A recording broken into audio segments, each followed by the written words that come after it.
Welcome to the city of brotherly girls.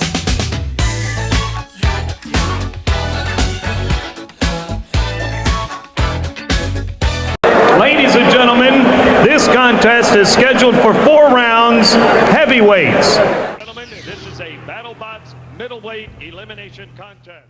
So we have a really special guest today for the City of Brotherly Gloves. A legendary career, both inside the ring as a ring announcer, a Florida Hall of Famer, but also outside the ring as well. True legend within the fight game. I also have our co-host here, Johnny Locks, one of my best friends, going to do the podcast with us, and reached out to Mr. Beiro. We're so excited to talk to you so much. Thank you for coming on to our show. My pleasure. My pleasure. Awesome. Latch, you got to give a proper intro, bro. Yeah, I'll do it right now. I'm probably not the best at it, Mark, but I'll try. One of the best to ever do it. Hall of Famer, 2009 Boxing Hall of Fame from Tampa, Florida, Mr. Mark Beiro. Beiro. Listen to that crowd. So, Mr. Beiro, how did it all start? There's so much we could talk about with you and that we're curious about, but how did you even get involved? Like, even as a kid, were you a boxing fan, and how did it all start for you? Well, I guess I always had a big mouth. And in school, I was a class clown. And I guess I've never really stopped that. Here I am. Next month, I'm going to be 75. Wow. And my wives always have told me, why don't you grow up? And I said, you mean you want me to be like the rest of these jerks? But no, I was always a class clown. And I always loved broadcasting. And Tampa is a big baseball town. So I grew up, almost all the guys I grew up with, they made me what I am today. Because as much as I love sports, the guys I played with were really great ball players. And even my older friends, like Lou Piniella, and Tony La Russa, these are guys in my neighborhood. Now they're older than I am. Lou is about 8 years older, but I played ball with his brother, Joe, who was a great ball player himself and a great athlete. Anyway, all the guys I grew up with were great athletes. I was the only one that really wasn't a great athlete. Wow. And I figured one way to stay in the game was to be a broadcaster. And I love boxing because look at my face. I mean, I have a face that's not only built for radio, but when I was interviewed, people used to ask me, did you ever box? And I said, no, I just look this way. That's awesome. And then how'd you actually get the gigs? How'd you get your first gig? Well, my first gig as a ring announcer growing up, I always admired the announcers to radio programs, baseball, football, and all that. And I could imitate a lot of them when I was younger. I was like a Rich Little or a Roy Firestone. He could do that stuff. And I was 9 years old. And in my neighborhood, the boys' club was a big thing. And I remember they were having an amateur boxing event one Saturday afternoon, and I walked over there, and they were having an amateur boxing card. And the director of the boys' club realized they hadn't gotten a ring announcer, but one of the directors said, we got a guy over here that we believe can do it, and it would probably best represent the boys' club ethics to have a kid do it. So here I was, 9 years old, and they came and got me out of the audience and told me, hey, Mark, would you like to announce some fights? And even at that age, watching the Friday night fights as a kid, and my favorite announcer of all time was Johnny Addy out of New York. And he was like the voice of ring announcers in those days.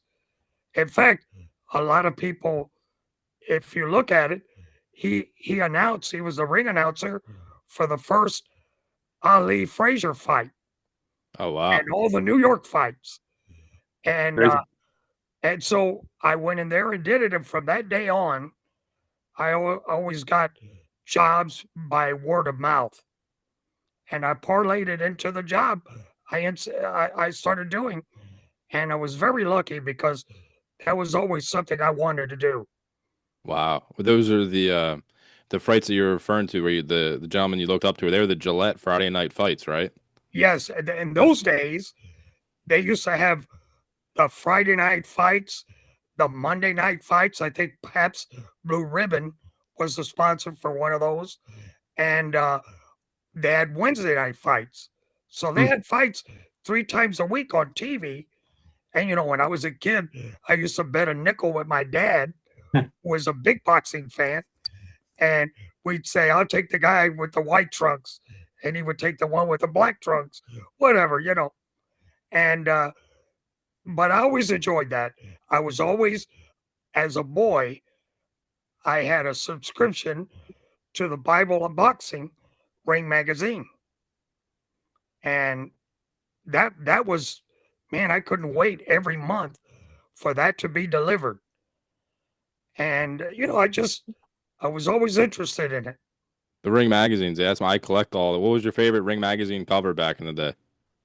Well, in the old days, some of the best covers drawn, they were actually drawn instead of photos. I think Stanley Weston, who later became the editor of KO magazine, World Boxing, and all those, he used to draw a lot of great covers. And one of my favorites as a boy was, I think, a 55 or 54 cover with Rocky Marciano. He was my hero as a kid. Can you see behind me, Mark? I got that. If you see behind me on the wall, it's hard Yes, to. I see it. That's the Rocky cover that I think that you're referring to. Well, 50 there you go. I see it. I'm now cognizant of it. The And 55 Rocky Marciano, when he has the baseball and he has the different that's sports. it. Yep. He was a hell of a baseball player, by the way. Yeah, a good overall athlete. What's really Man. funny is, as I got older and I got more involved in boxing, I ended up marrying a woman who was born and raised in Easton. Yep. I remember you telling me that, Mark. That was pretty crazy story. Yeah, and she worked with Larry Holmes. She grew up with him. And she and I were married for over 30 years. Wow. How She did died you about meet 2 her? year ago. Oh, I'm sorry for your loss, Mr. Beiro. Oh, that's okay. How She did, was probably glad to go. She got rid of me that way.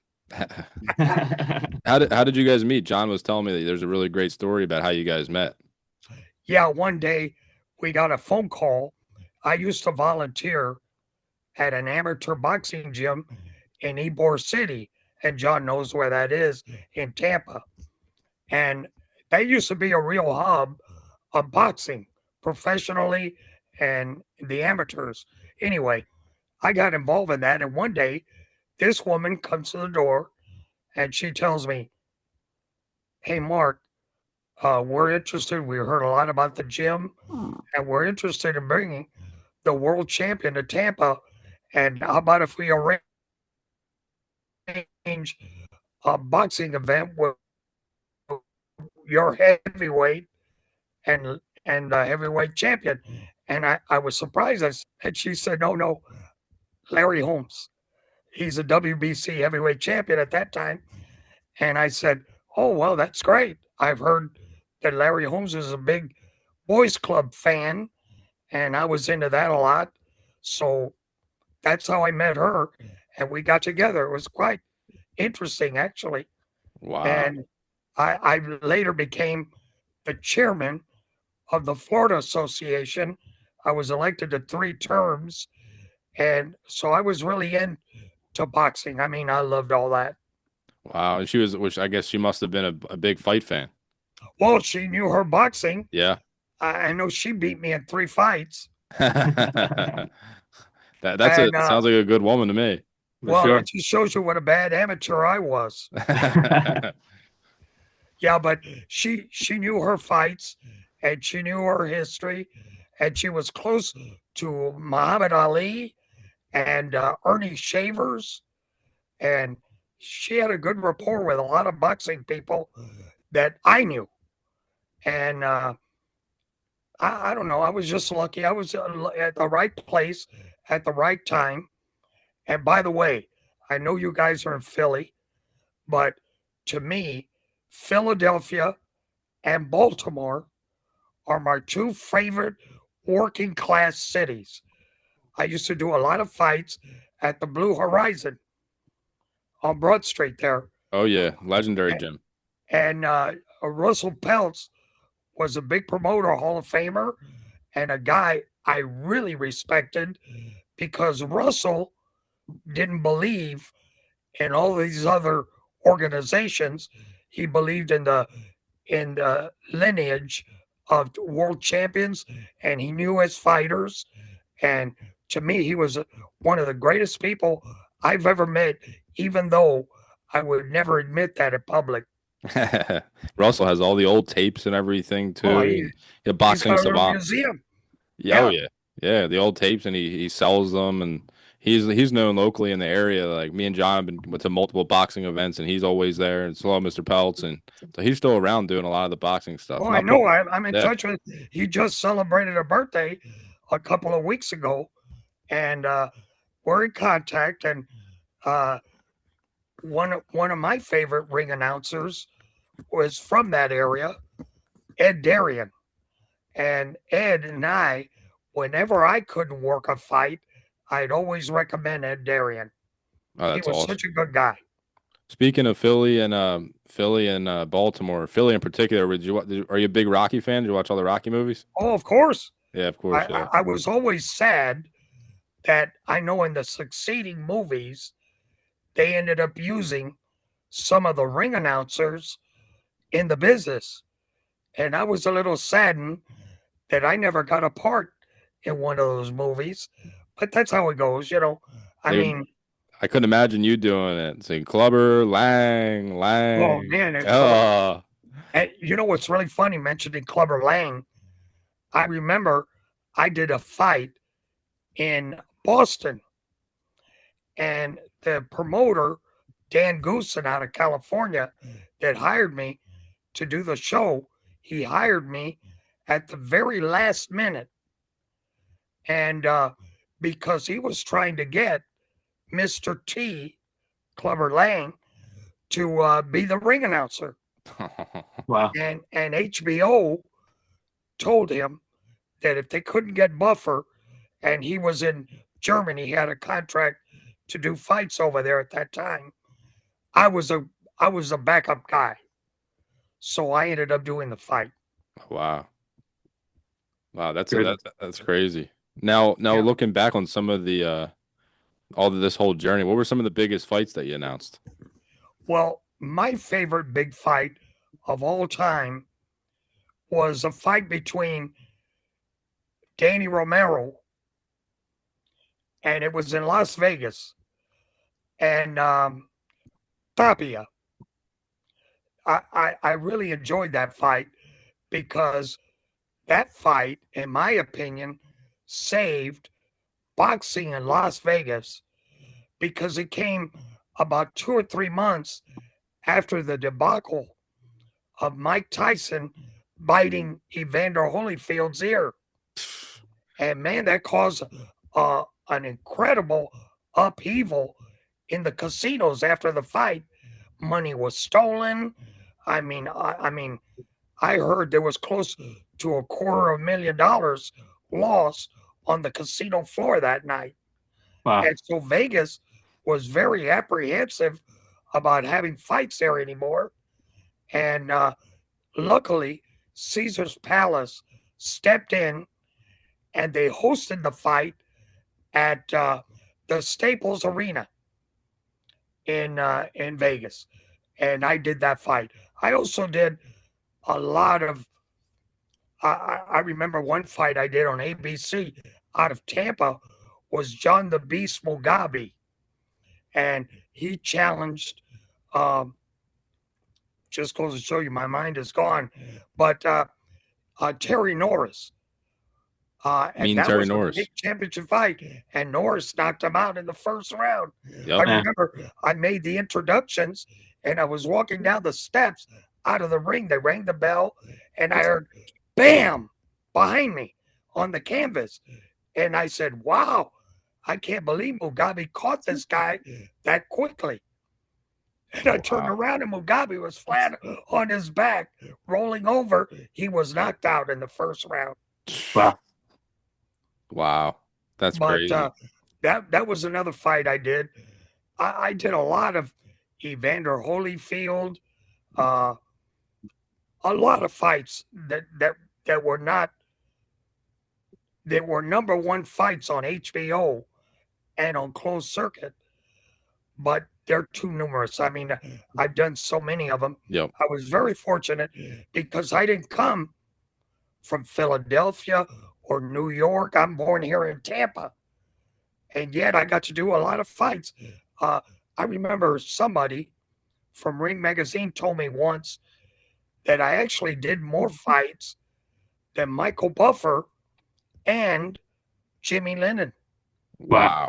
But they had contracts with the big networks, HBO and Showtime, and I didn't have that.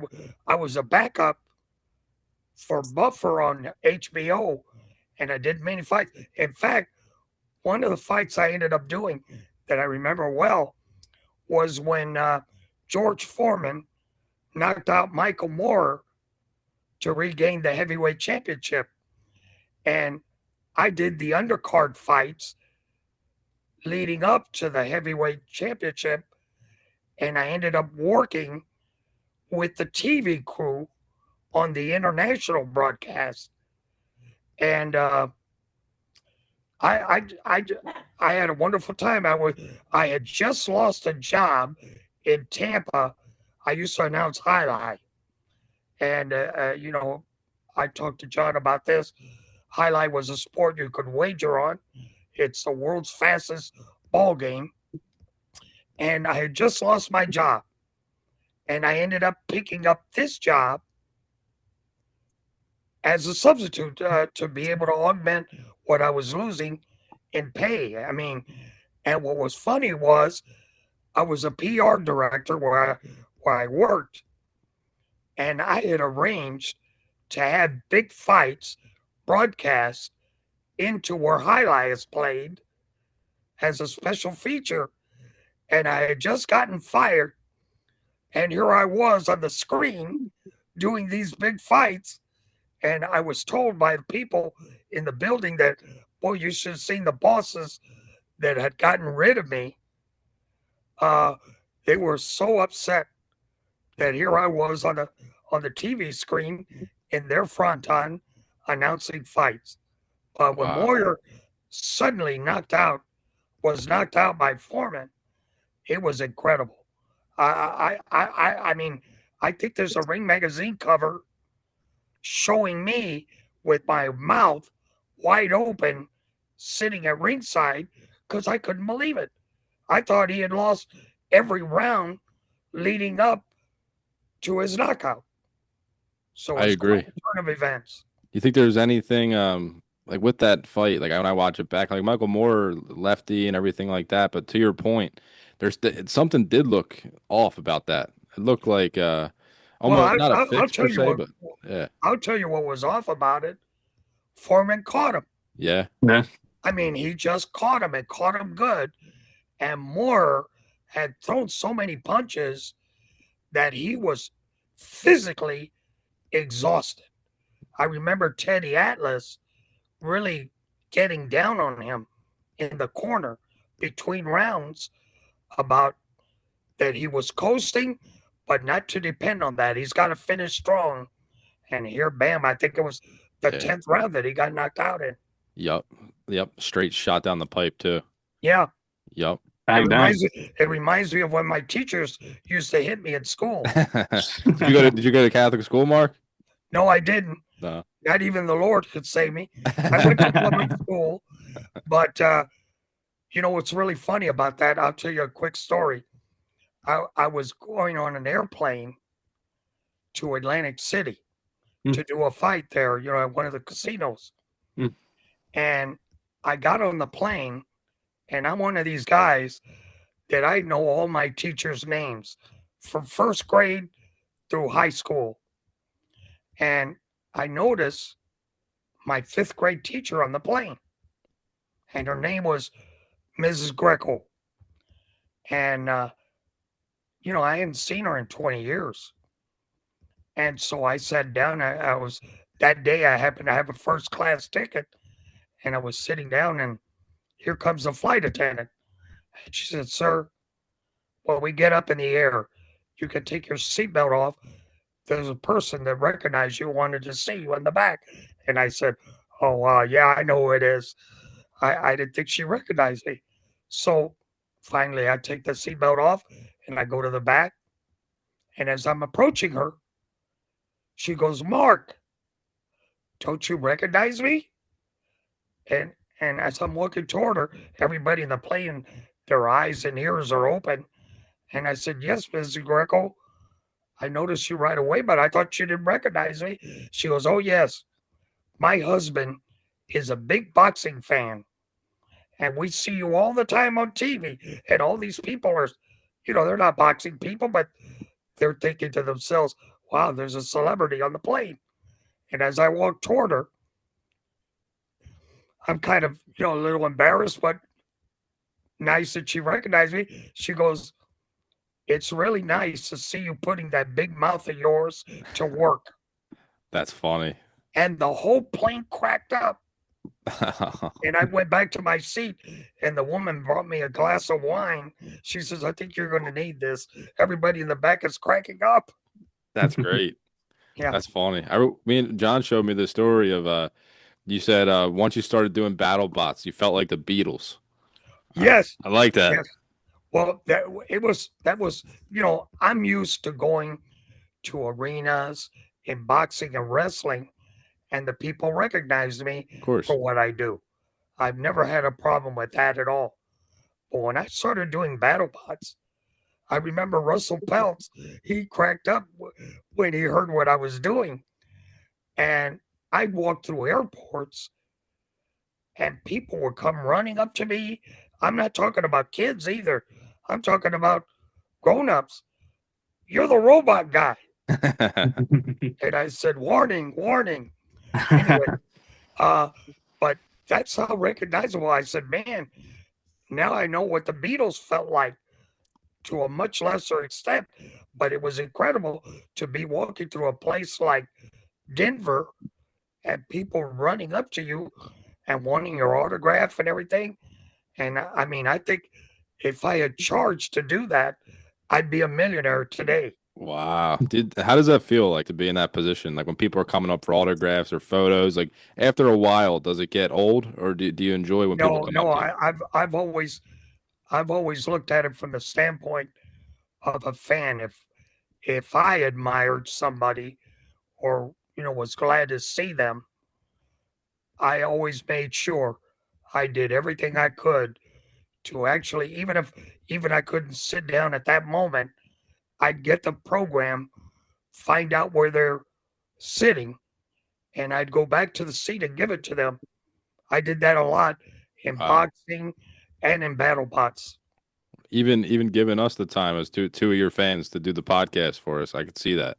That's Well, awesome. I thought I was getting about $1 million to do this. John, how much did we say? How much we got? It was Same as Nick. 500,000. John told me.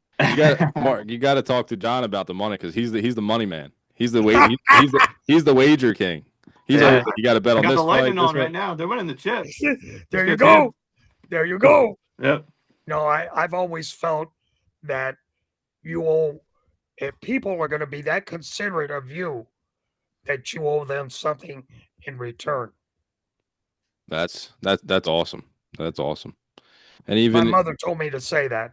yeah, it's even like Rocky said. Remember Rocky says, why do good things just because you owe somebody, right? Like be good to each other, humans, and that Rocky quote. I forget the exact Well, words he used. I know the Rocky sentiment was always a good guy feeling that he had. He had. I loved when he talked to the girl in the neighborhood, Yep. and he tried to give her advice, and it was all great advice. Don't hang around the coconuts, and all that stuff. And to me, that was so wonderful the way he portrayed that. Yep. And then she hits him with the screw you, creepo. Yeah, at the end, I think that was perfect Philadelphia, New York humor. Perfect. That's probably how it would go down too in some of the neighborhoods back then, especially. Exactly. Well, what's funny is the neighborhood I grew up in here in Tampa, that's the kind of neighborhood we had. And it was so unlike the skyscrapers of New York and the big city of Philadelphia type thing. But yet, I remember a lot of the people that the kids that I grew up with that later went on to play baseball, and the games were broadcast on Little League, believe it or not, on the radio. And you could walk through the neighborhood and hear every radio in your neighborhood listening to that game. Wow. And you wouldn't miss a pitch. That's how it was. Reminds me of the old like the old clips of when Joe Louis beat Max Schmeling and Rocky Marciano was listening to it on the radio. Remember that old John Favreau movie where it's kind of a bad John Favreau movie, but he plays Rocky Marciano. Yeah, I remember that movie. I remember it. Marciano was the name of the movie, I think. And they're all listening to the baseball games, but then they listen to the Max Schmeling, Joe Louis, all on the radio, and the big wooden radios in the living room. Oh yeah, Mark Yeah. Schmeling beaten in one round. Yeah, I remember the sound of it. yeah. That the first fight Schmeling won in the first round, but then didn't Lewis win in the first round the second fight? No, actually, uh, Schmeling defeated Lewis. I believe it was around the 7th or 8th round. Okay. And then in the return bout, Lewis knocked him out in the first round. Yeah, Lewis was a bad man. Oh, he used to have a jab that was like a mule kick. And unless you've seen a mule kick, boy, you see the power in that kick. It's incredible. Oh yeah. That's how his punch was. And of course, Ali used to ridicule Joe Louis from a different era, but he did respect him. Oh yeah. But he used to say how he was a shuffling kind of guy. But you look at Lewis, and he knew how to cut the ring off. He knew how to feint. And his jab was so quick. I mean, I used to collect all the fight films as a boy without sound. And man, I used to study them. And little did I know that I would end up meeting a lot of these guys like Carmen Basilio. A real strange thing was I met Jimmy Lennon in California, Jimmy Lennon Jr.'s dad.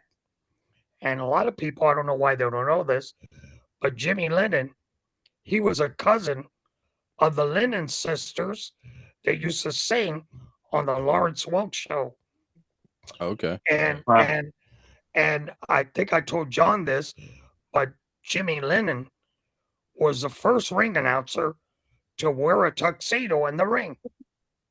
He established that tradition. And his son does it to this day, and he's my favorite ring announcer of today. Jimmy Lennon Jr. What a guy. Now, what's the best way to let's say if you were a fighter, because we talk to a lot of fighters too. What's the best way to analyze film? Like, let's say you're watching a fight back. A lot of fighters say don't put the sound on I or agree. turn the commentary off. What do you I think? agree. What are the best ways to study film? I always like studying them in silence, like the fighters, and you could see a lot in the way a punch is delivered, and especially if you have what they call a camera clicker that's used in studying football films. You could stop and start. You could see the whole thing in real time and then slow it down. I still think one of the best analyzed fights of all time was the second Sonny Liston Muhammad Ali fight and the Phantom, so called Phantom Punch. Rocky Marciano commented about that punch and he said he hit him. And a lot of people weren't saying that then, but Marciano said, oh, yeah, he clipped him.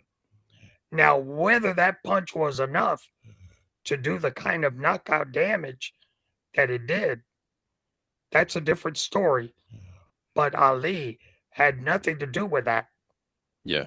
There's a That lot of was Sonny speculation. Liston. A Yeah, lot of speculation around that with the different things going on. of course, it's Yeah. a controversy. Yep. Big time controversy. But if you watch the film the way you and I were describing it, you could see how that punch clipped him on the chin, and you could see the ripples in the arms. Really good stuff. We'll have to do that. We'll Yeah. definitely have to do that. One fight we wanted to ask you is we get a kick out of it, the Jimmy Smith fight. Jimmy Smith and Tony Moscow. What was going on there with that fight? Well, that was a USA fight, if I remember. It was in Lash. What were the details of the fight? I know where was it at and everything? It was in Tampa. It was at the Sundome. I'm pretty Yeah, sure. yeah, it was at the Sundome. It was. Yeah. Yeah, it was the Sundome, yeah. Every once in a while, you could do a fight that's a comedy, and that's one of them. Yep. That was a very strange comedic fight, in my opinion.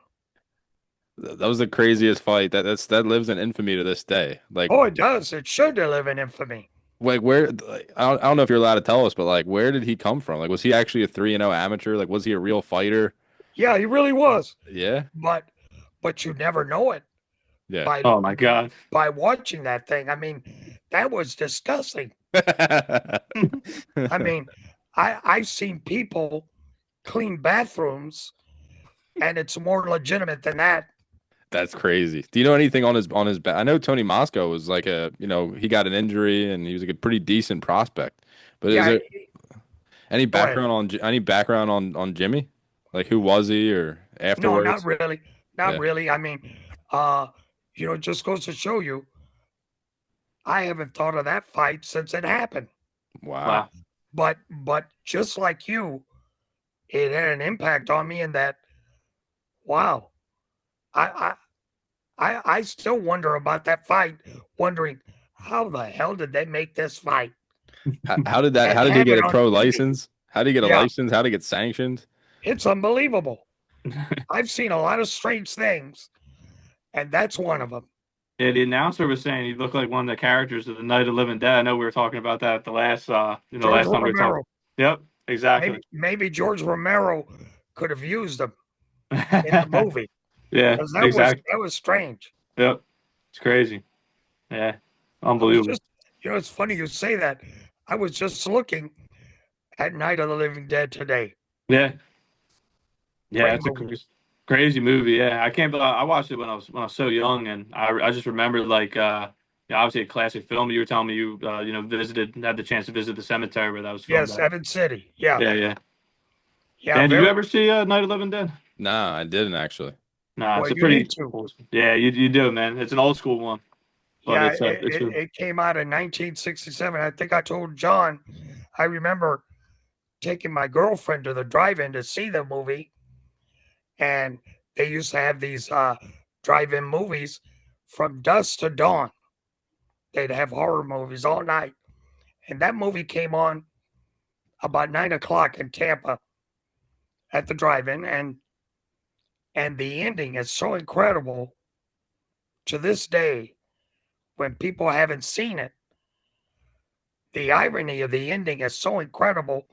The people in the drive-ins were like ready to riot. Wow. I'm Don't not give going me to say the ending, but even though it's well known by now, but you look at it, Danny. don't give me any spoilers. I'll have to, No, I'll have I to won't. watch it. And then I'll tell John. I'll have to text you afterwards and tell you, but I'll definitely check it out. I love all the old movies and like obviously Rocky 76, Oh, some of the real old films. I love the Humphrey Bogart film, The harder they fall. I love that movie Oh, it's a great movie. with the Great Primo movie. Carnera kind of guy that they try Yeah, to that's build what up. it was. That's what it was based on. Yeah, Very sad. yeah, but that's probably accurate to reality with Oh, it's boxing. very, very accurate. Yeah, That's what makes it a great movie. and Bogart's the man too. That was a I great think film. that's Bogart's last movie. Was it really? Yeah, I think so. I think he I could be totally wrong, but I think he had a big part in writing that movie too. Was he like a fight fan? Well, he knew the fight game. He used to go to fights, and part of his image too, you know. Yeah. But yeah, he was already a sick guy when he did that, the cancer and everything. Yeah. And but you could see part of the illness that he displayed was he was able to transform that look into kind of a tired journalist, Yep. PR guy. Yep. He played it perfect too. Oh, Timeless. He was great. He could be around today and it would still be great. This timeless kind of guy. My favorite movie, which by the way, the ring announcer in the movie, you only hear his voice, but it's Johnny Addy's voice, was Requiem for a Heavyweight Okay. Yep. with Jackie Gleason, Anthony Quinn, and man, that's one of my favorite. Rod Serling wrote the movie for the Okay. Twilight Zone. Got it. Okay. I haven't seen that one in full. I gotta watch that one. Well, you need to look at that. That's Mickey Rooney, I think, is in it. It's fantastic. Yeah, I'll One of definitely my check it out. favorite movies. So you had a legendary career, obviously, but even outside the ring, talk about like you're a huge inspiration to everyone. When I read your story and with the blindness, overcoming all of that, those trials and tribulations, what was that like? If you can share. Well, that was a pretty trying time for me. Yes. I mean, I was really at the apex of my popularity. And I remember going to Reno, Nevada. I had to do a fight on ESPN. And then from there, the next day, I had to travel to Lake Tahoe to do a all heavyweight card in Lake Tahoe, Caesar's Palace. And when I went to bed that night, I woke up in the morning and the whole room, it was almost like it was filled with steam. And I couldn't see past the steam. And I'm going, what in the hell is going on with my eyes? And I rubbed my eyes and the steam wouldn't go away. And I remember having to feel my way to the bathroom and I had to feel for the faucets. I threw water on my face and I couldn't clear my vision. And that's when I knew something had happened while I was sleeping. And sure enough, I had to get escorted to the checkout window. I had to take a shuttle to the airport. And I figured I knew it was about an hour and a half bus ride to Lake Tahoe from Reno. And I figured, you know what? I'll just rest my eyes on the bus. And by the time I get there, my vision will clear up. And, you know, the shame about it was that that's one of the most beautiful, scenic travel that you can make. And when I got to Lake Tahoe, I still couldn't see. And I remember I got to my room. I don't know how I did it, but I got to the room and I called the promoter. And one of the guys came to the room and I told him, look, man, you're going to have to get somebody and call him to come over here and do this fight because I can't see anything. And the guy goes, how about if we write everything big and in a magic marker? I go, what part of I can't see don't you understand? And the guy goes, "Oh, you really can't see it?" He was waving his hand in front of my face and everything. And I go, "Believe me, if I could do it, I would do it." And I had to do the ring announcing from ringside. I didn't have to go in the ring. And I explained to the public that I joked around and said that you won't have to see me in the ring. That's one of the reasons why I'm not getting in the ring. The crowd laughed. And I remember there was a newspaper guy next to me that had worked a fight in Reno the previous night. He couldn't believe it. He thought, "Mark, you're kidding me, right?" I mean, and I told him, "No, I'm not." And I told him, "Look, you're going to have to read. You read me the card." I even gave him the order that I wanted him to give me the information. And I told him, "I'll tell you what, do not wait for me to stop talking. Deliver the next line while I'm talking." And I had to protect his voice from the microphone. And he said, "Man, I won't confuse you." I go, "No, I can't do anything. I'm not a mechanic. I don't know how to change a light bulb. I don't know how to do anything. But one thing I know is announcing, and I know what I'm doing." And he ended up writing a whole story in my hometown paper about what I accomplished.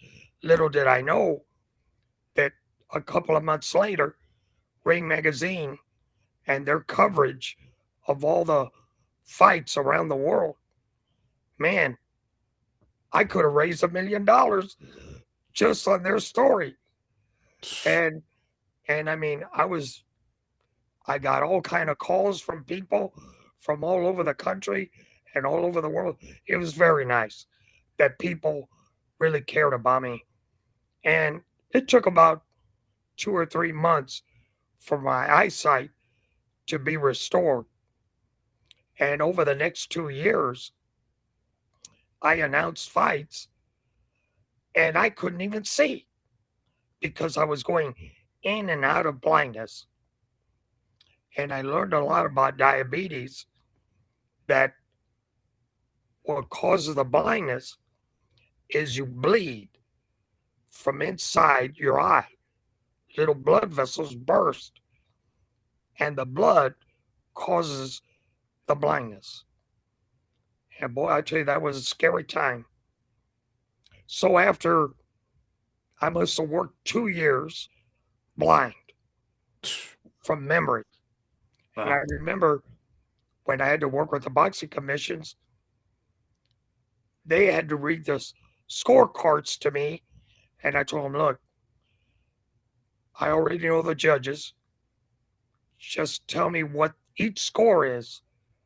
And I knew how to form it in my mind, how I was going to deliver it. And I did it like that for 2 years. Jeez. Wow. What was I it? mean, How were you able to do it? Just all through memory? And you were seeing the yeah, stain? yeah, it was all through memory. But I know my mother, and my mother just turned 94. Wow. She God bless told, her. Yeah, God yeah, bless. she told me, she said, "Mark, why didn't you do that in school?" And, and I said, "Ma, it's not as fun in school as it is in the ring, okay?" And but I always had a good memory for some reason. I don't know what it was. I was very good at it. Now, was your vision? It was like for those 2 years. Was it that steam that you were mentioning, or were you not? Yes, Yeah. it got worse. It got worse in steam. It got to be blackness. I mean, Wow. like you can imagine, um, the way a blind person would be. And I mean, I couldn't see shapes. I couldn't see anything. And I was doing fights, memorizing the boxing card.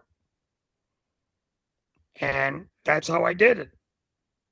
Wow. And that was for A 2-year span. How did you Yes. eventually? What happened? How were you able to regain your sight? I finally had to stop working because just going to the airport and changing airplanes to go to the venue became so taxing, even with help. And I just had to say, I can't do this anymore. I mean, let's face it. I got into this business because to me it wasn't work. Yeah, your And hobby since you were 9. and why am I going to have to work this hard? I mean, physically, I was exhausted. It could be like the old days. I'd go out and announce, and I'd go out and have a late dinner with friends and colleagues, and we'd stay up till 1 or 2 in the morning, go to bed, catch a plane the next day, go to another venue. All that became work because I had to pack. I had a routine. Even that was from memory. Wow. And so, it just got to be so much to plan in your mind that I just couldn't do it anymore. Wow. And later, about 5 years later, including that 2-year span that I worked, I finally was able to get surgical help. And the doctor that restored my eyesight, man, I didn't even know the technology existed. It's amazing. And you don't know what it is to be sitting on an operating table. And I've never been afraid of surgery or anything. In fact, I'm very interested. Needles and all that, they don't bother me. But to see a needle physically actually going into your eye, and you see this, what looks like a magnified pencil in your eye, and you see like a little white dot at the end of that needle, and it's the laser that they're kind of catheterizing the capillaries in your eyeball, and you go, how is this possible? And I remember the doctor telling me, Mark, we're not going to take the blood out of your eye. And I remember all of a sudden I could see like all this blackness swirling into the pen and out of my eye. The process took about 2 minutes. And the guy says, do you see any bubbles or anything? I go, no, it's kind of like a white light in my eye. And he goes, okay, it looks clean. He covered my eye. And he said, when you get home today, have your wife take the eye patch off. He had already talked to her, and my wife was real good at that. So he said, you're not going to have to come back in unless you have a problem. And my wife, we were married for 30 years, and she was a black woman. And I remember she took the eye patch off my eye, and she put her face right in front of me. And she said, Mark, can you see me? And I said, yeah, I do. And she started crying. And I said, hey, Jackie, you're black. She goes, I'm going to put that damn eye patch back on your eye, okay? But that's the kind of relationship we had, That's crazy to have that humor through all that, the trials and. Well, what's funny is the reporter that helped me during that time I was blind, his name is Mike Hauser from Reno. And I remember he took me back to Reno from Lake Tahoe so I could catch a 5 o'clock flight back to Tampa. And I was with him, and I had an eye patch on one of my eyes, And when I got to the desk, they checked me out and everything. And I asked the girl, I said, look, she said, do you have any questions, Mr. Beiro? And I said, yeah, I have one. Have you seen my parrot? And the pirate. She says, get the hell out of here, Mark. You're making us sick. Get out. But, I always had that kind of sick sense of humor anyway. Well, that's why you're you, you know? That is true. You know. Now, once you got when it was taken off though, when the bandage was finally taken off by your wife, was it Yeah. clear vision? Yes, absolutely clear. It was like magnified in a sense because they put a lens in there to make an adjustment. I used to wear glasses and I didn't have to wear them anymore. What was that And- feeling like that when you finally opened your eye and you could see after 5 years? Well, I was like, I had faith in the surgery, so I was grateful naturally, and I really had no doubt about that what the doctors were telling me that I was going to be able to see.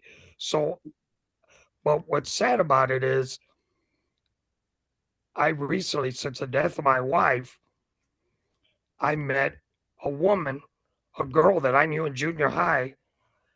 That when we were in junior high, there was no way that I would ever have a chance with this girl. There was no way. And I really liked her. And we got together. And sadly enough, she died in December on the 22nd. Sorry for your loss there, Mark. That's, Yeah, I That's know. terrible. It's like I'm killing everybody, I mean, but I remember telling Mary Kay, she was going through blind issues as well. And because I had been through all that experience and she knew that, I was sad to see her. She actually died without ever regaining her eyesight, even though she went through a similar surgery. Hmm. And as much as I tried to give her solace and comfort and everything, it was sad that she didn't regain her eyesight. And I told her, you have to look at it this way, honey. You don't have to see me anymore. Really, there's that you got humor a break. again. She goes, Mark, that's why I didn't like you in school. But what was funny is this same girl, Mary Kay, I remember her telling me that one day she was washing dishes. And back when she was married, her husband liked fights. And she heard the fight and walked in from the kitchen to the living room and told her husband, that sounds like Mark Beiro. And he looked at her in amazement because she didn't know anything about fights. And he said, what are you talking about? And then she saw me on the TV. She goes, look at that. It is Mark. And he goes, and it's kind of flattering to hear it because she told me the story. She said, he told her, do you realize that guy is one of the best ring announcers in the world? And she shrugged her shoulders and said, well, he's been doing that since he was a kid, since I knew Wow. him. She says, That's crazy. that doesn't surprise me. And she goes, you know him? She goes, yeah, I've known him since junior high. And that was remarkable when she told me that. That's amazing. Wow. That's crazy to hear. And now It this was. was Mary. This was Mary, you said, right? Yeah, her name was Mary Kay. Yeah. But she didn't drive a pink Cadillac. I think that one might went over my head there, Mark. What's that? Yeah. Yeah, that's the Mary Kay products. They used to be a famous thing. Used to sell kind of like Tupperware. Okay. And the people that did that, when they were real successful, they got a pink Cadillac. Oh, wow. I thought it was because they knew Sugar Ray Robinson. I didn't know it was all that. Yeah. Sugar Ray, the GOAT. You think Yeah, you he consider him the was. GOAT? Absolutely. No Yeah. question. Pound for pound. He was incredible. Who- I remember talking to Jake LaMotta. The Raging Bull. Yes, and we worked fights, charity fights together in places like Oklahoma. We met each other on the road. And he thought it was from New York. And I said, well, that's nice of you to say. He goes, let me ask you something. I told him, have you ever been to Tulsa? He goes, yeah, I spent a whole week, one night there. Binging? Yeah. Yeah. And we cracked up, But Jake LaMotta once told me, he said, man, I talked to him about, he had fought Sugar Ray Robinson about 6 times. And he fought him 3 times in about a 4-month span. And if you look at the movie Raging Bull, the announcer, Don Duffy, he mentions that nobody will fight him, so each one of them, so they had to fight each other. And I said, how the hell was that, Jake? Fighting fighting Sugar Ray all those times. He goes, Mark, I fought him so many times, I got diabetes. He loves that. He loves that line. Yeah. He's the best with them little zingers. Oh, Jake. yeah, he's got that one line, New York kind of zinger. That Paisan zinger that we all have, me, you, and John. Yeah. There you go. There you go. He was an animal. I like Jake LaMotta. There's an old, if you remember it, he did a TV show with, it didn't air too long, but it was with Rocky Graziano, LaMotta. They were good friends. Yeah, but I think they got canceled after the first episode, if you find it on YouTube, because they're constantly zinging each other. And then they had on, not Tony Zale. Amanda Steele. Yeah, but there was a fighter that they had, Tony Gennaro. Remember Tony Gennaro? Oh, yeah, he was a pretty guy. Pretty guy. So they Yeah. said on the show, he's like, yeah, Jake, you remember fighting him and all? He's like, yeah, my wife said he was real pretty and all. I had to change his face around. Remember? He's like, Yeah, let's that's in the rewatch movie, that fight. too. Yeah. Yeah. It was I had hilarious. films of that fight. Did you really? Yeah. But, those guys from that era, I mean, that was tough fighting in those times. And I remember when I was in high school, I graduated in 69. Shows you how long ago. And there was on the radio, one of the most popular things Ring Magazine did in association with Chris Dundee and Ring Magazine, the all-time heavyweight tournament that was eventually won by Rocky Marciano. But boy, did it bring back, I remember going to school on Monday and they'd air those fights about, you could hear them, by the way, on YouTube. If you punch them up and listen to them, Yeah. it's like listening to old-time radio. And the fights were so realistic. We were all excited. We used to have bets. I used to have a parlay chart and everything. John, you gotta jump in here, John. The Parlay Prince. Yeah. I know. That's awesome. Believe me, when I was a kid, I used to make football parlay cards Oh, for a man. quarter. Pick 3 teams to win $1. Wow. And I mean, I never forget one day, my 10th grade teacher got me out of class because we were passing around these parlay cards that I had printed up. We didn't have computers now, like they do now. And I used to have to print them. I used to print like a typewriter.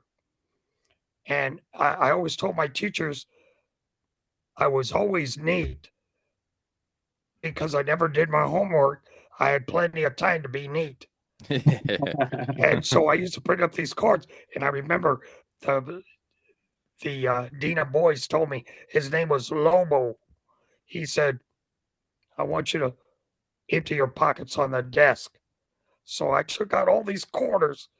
I had about $36 worth of quarters in my pocket. And when I put it down on his desk, it cracked the glass on top of the desk to protect him. Wow. He just looked at me. He says, I'm calling your father right now. And those were your parlay winnings? No, those were just the bets. Oh, jeez. Yeah. I mean, that's how much. I mean, I had $36 in quarters, and I was handing out quarter parlay cards. That's awesome. That's crazy. But we used to have that in high school with this boxing tournament. We had a big, man, I must have had about 100 guys in it who was going to win the all-time heavyweight championship. and I think only 3 of us had Marciano. How did you organize it? What was that? Well, we asked people to pick who they thought would win, and the guys my age, they were picking, of course, Muhammad Ali. Ali, Yeah. who was Cassius Clay, and a lot of them picked Jack Dempsey and Joe Louis, and Marciano faced Dempsey in the finals, and I think 3 guys had Marciano. I was one of them, and about 50 guys or 40 had Dempsey, and I Wow. think Marciano knocked him out in the 13th round. Wow. Wow. Crazy. You can hear those fights, and I recommend anybody to listen to YouTube and the all-time heavyweight tournament. It was great, and you have to remember Ali was banned at that time, and Ring Magazine continued to recognize him as a world champion, and that was bold. Oh yeah. Was that before or after the imaginary fight, the computer fight with Well, Ali and well, Rocky? Ali and Marciano ended up fighting on film, and they did it really ingenious. The same people that put together the radio tournament ended up putting together this film fight. They fought 75 1-minute rounds, and they were coached on what to do because they knew what the computer readout would be. And they filmed all endings. Ali by a knockout, Marciano by a knockout, TKO both ways. They even filmed a draw. And Marciano died before the fight was aired. Wow. But I've read books where somewhere on the line he got word that he was going to win the fight. I don't know how he got it, but and later I was told that they showed one ending worldwide, and in Europe they showed the ending with Ali winning. Really? Yeah, and but the general consensus was that Marciano would win, and I remember the thing that put that fight together. Ali said that, and it was funny because he was great as usual. He said after Marciano won the computer tournament on the radio, he said the computer must have been made in Alabama. Yeah, it was being like racial or something. Yeah, I cracked up. And I recommend the book Unbeaten. And Stanton. yes, and it's a great couple of chapters about Ali and Marciano getting together and sitting down and talking while they were filming the heavyweight computer fight. And one of the stories that I remember from another publication was during Marciano's funeral, there were a lot of guys in the church that were in the foyer in front of the church, boxing guys, the way when they get together to talk about fights, and Ali got up from the pew and went to the back, and he told all of them, I hope Rocky is looking down on you guys and seeing what you're doing. Because when you get up there, if you get up there, he's going to take care of you. And they all went to the seats and sat down and remained respectful. That's great. I love that story. Yeah, that's an awesome one. I never heard that one before. Oh yeah, it's the truth. How do you think it would play? How do you think it would go down in a real fight? Ali, Marciano, what would be your prediction? I've changed my opinion over the years because you got to see the big question during that time was Ali's chin because nobody could touch it.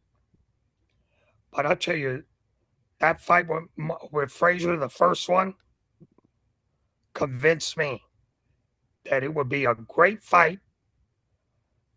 But I think Ali would win the decision.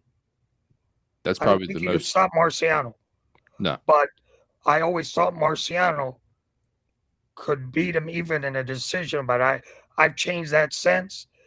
I have so much respect from Muhammad Ali as a man and as a fighter. of I course. mean, Yeah. and I remember he motivated me when I was in high school that if I got drafted, I wasn't going. And I sat down with my father and all my father's brothers. He had 6 of them. Uh, they were all veterans of World War II. Yep. And we were raised in my house to respect, and we do, the military and military service. But I told my dad, I go, Dad, I want you to know I'm not going. Just so you understand when this happens. I even I even was going to get married out of high school after graduating and delayed my marriage at that time because I thought I'd go to jail and I didn't want my wife to be stuck as a married woman. And I sat down in the backyard, told my dad all this stuff, and he said he was against the war himself, but he told me, well, you'll see when you get there. It's not that easy to sit up and do that. When you get there, and I remember 10 years later, after the war was over and everything, I remember it came up with all my uncles in the backyard. And I told my dad, I said, Dad, did you believe me when I told you that I was going? He goes, yeah, I believed you, but like I told you, that's your decision. Yep. I said, well, I was ready to go to jail because that's how I felt. And he said, you weren't going to go to jail. I go, what do you mean, Dad? If you don't go, you got to go to jail. He goes, no, you weren't going to go to jail. I was like flabbergasted. I go, what the hell are you talking about, Dad? Well, once you make that decision, then I make my decision and I'm driving you to Canada. I go, are you kidding me?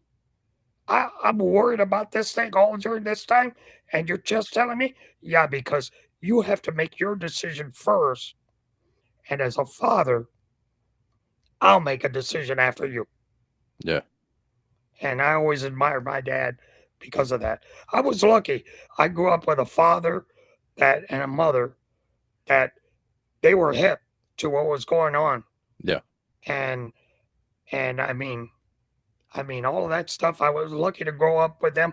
My dad's favorite fighter was Archie Moore. That was his fight. Mongoose. Yeah, the old mongoose. And let me tell you, I remember I talked to Jersey Joe Walcott, and I told him, I heard that you said when you fought Marciano, how was that getting those punches?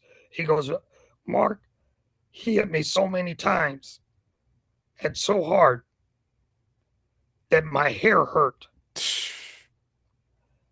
That's crazy.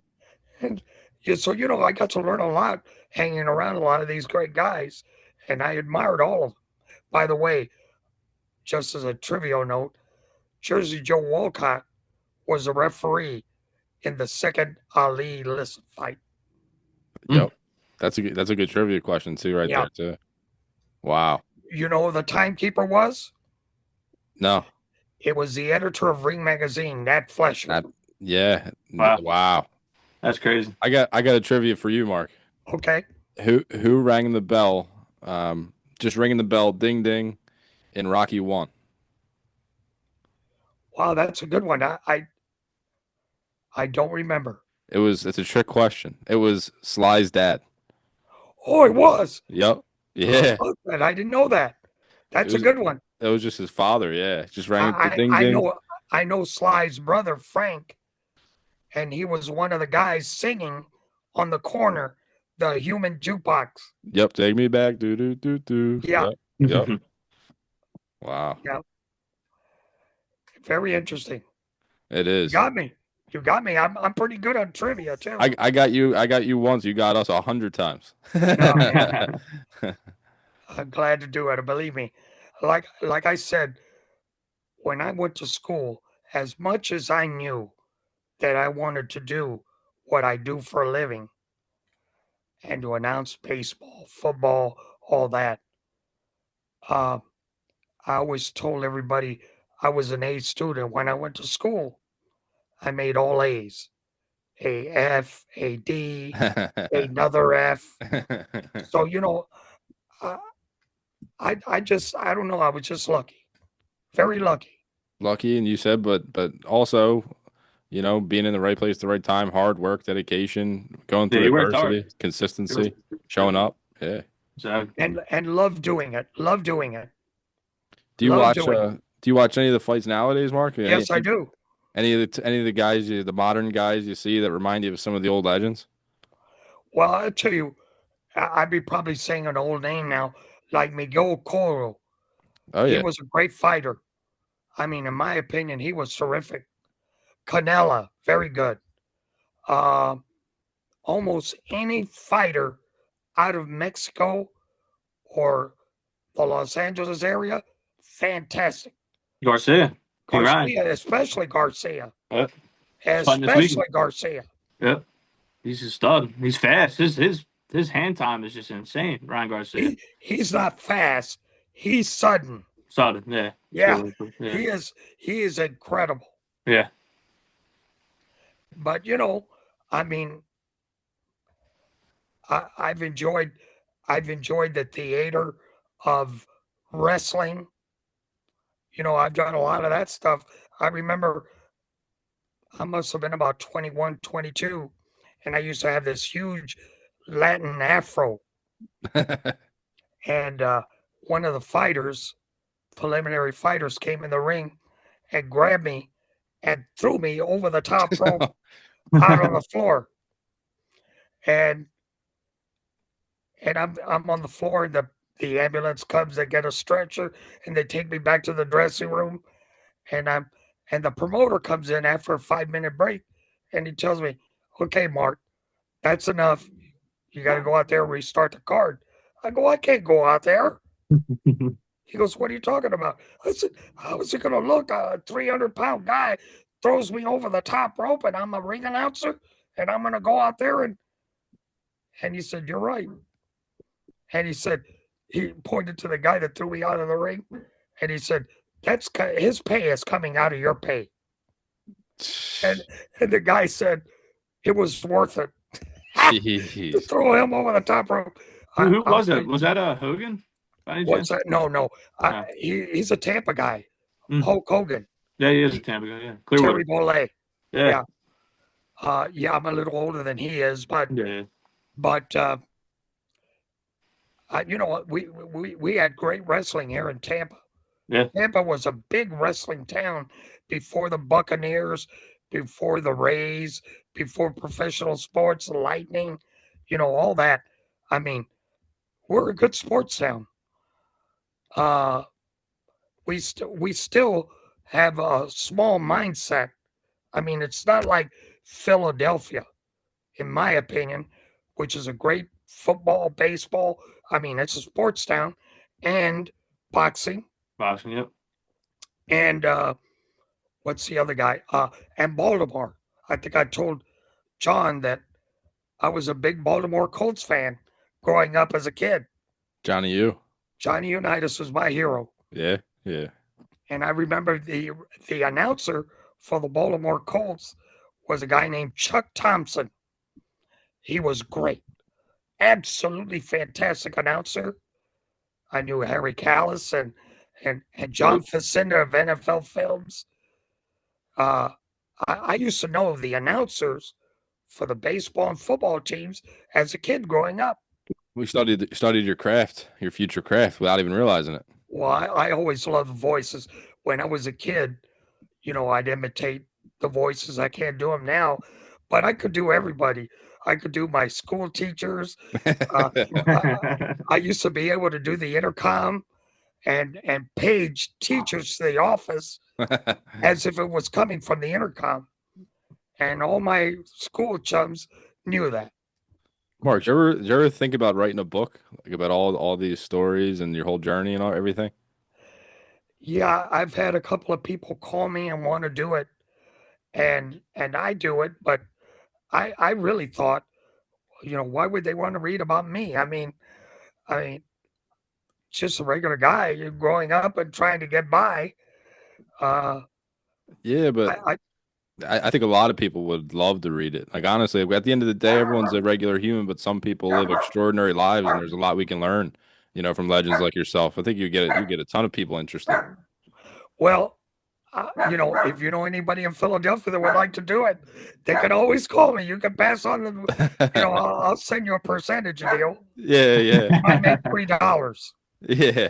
But the truth is, yeah, I have a lot of guys that I grew up with, and they're all sports people. But they tell me all the time, man, you ought to write the book because did you ever see the movie 29th Street? No. Oh, listen. It stars Danny Aiello and Lenny Pataglia. I recommend that movie. That movie, it's all about New York, and it's about the first guy that hit the New York State Lottery. But it's a great story, and it reminds me a lot of the kind of neighborhood I grew up in. I'll check it out. Oh, Yeah, I 29th recommend it Street. highly. 29th. 29th Street. Yeah. Did you ever see the Robert De Niro movie, Rest in peace. Midnight Run? No. Oh my God! We're Same guy, lacking. same guy wrote the movie, 29th Street. But Midnight Run, you look at that movie, Robert De Niro, fantastic. I think you'll Charles Grodin, he co-stars with him. Look at that movie, both of you guys. Get some popcorn, sit down and watch it. You'll die laughing. I'll It's a definitely great watch movie. it. I liked a lot of the older De Niro, like Taxi. The first time I watched Oh, of Taxi, course. the first time I Classic. watched it though, I was like, this is kind of boring. I was a little bit too immature to realize like the big picture of it. Yeah, when you grow up and you see a lot more. Exactly. You see like Yeah. the struggle that men have with finding purpose and finding meaning, and he's sitting in his taxi, and it hits harder, when you watch it as an adult. Well, you know what's funny is there's a promoter in Philadelphia who I really loved. His name was Artie Palulo. He was in Banner Promotions. I used to do a lot of his fights. Nice guy. And I used to be able to imitate Vito Corleone, Godfather, yeah. Marlon Brando. And I never forget, he and I shared a ride from somewhere, Mississippi, back to the New Orleans airport. And I remember I threw my tuxedo in the back of the taxi, and he threw all his bags. He was there for 2 weeks, so he had a lot of baggage, and he threw it on the tuxedo in the trunk. And when we got to the airport, we were in a hurry. We were running late, and he gets all his bags out, and my tuxedo was all smashed in the back. And I told him, "Look how you massacred my bag." You still got it, Mark. Well, I can't do it anymore like I used to be able to. And he cracked. I mean, he almost lost all his baggage in his hands. And he always tells me, "Stop that, damn it. You come up with these imitations." And I remember we were driving, and the driver of the cab, his name was Carlo.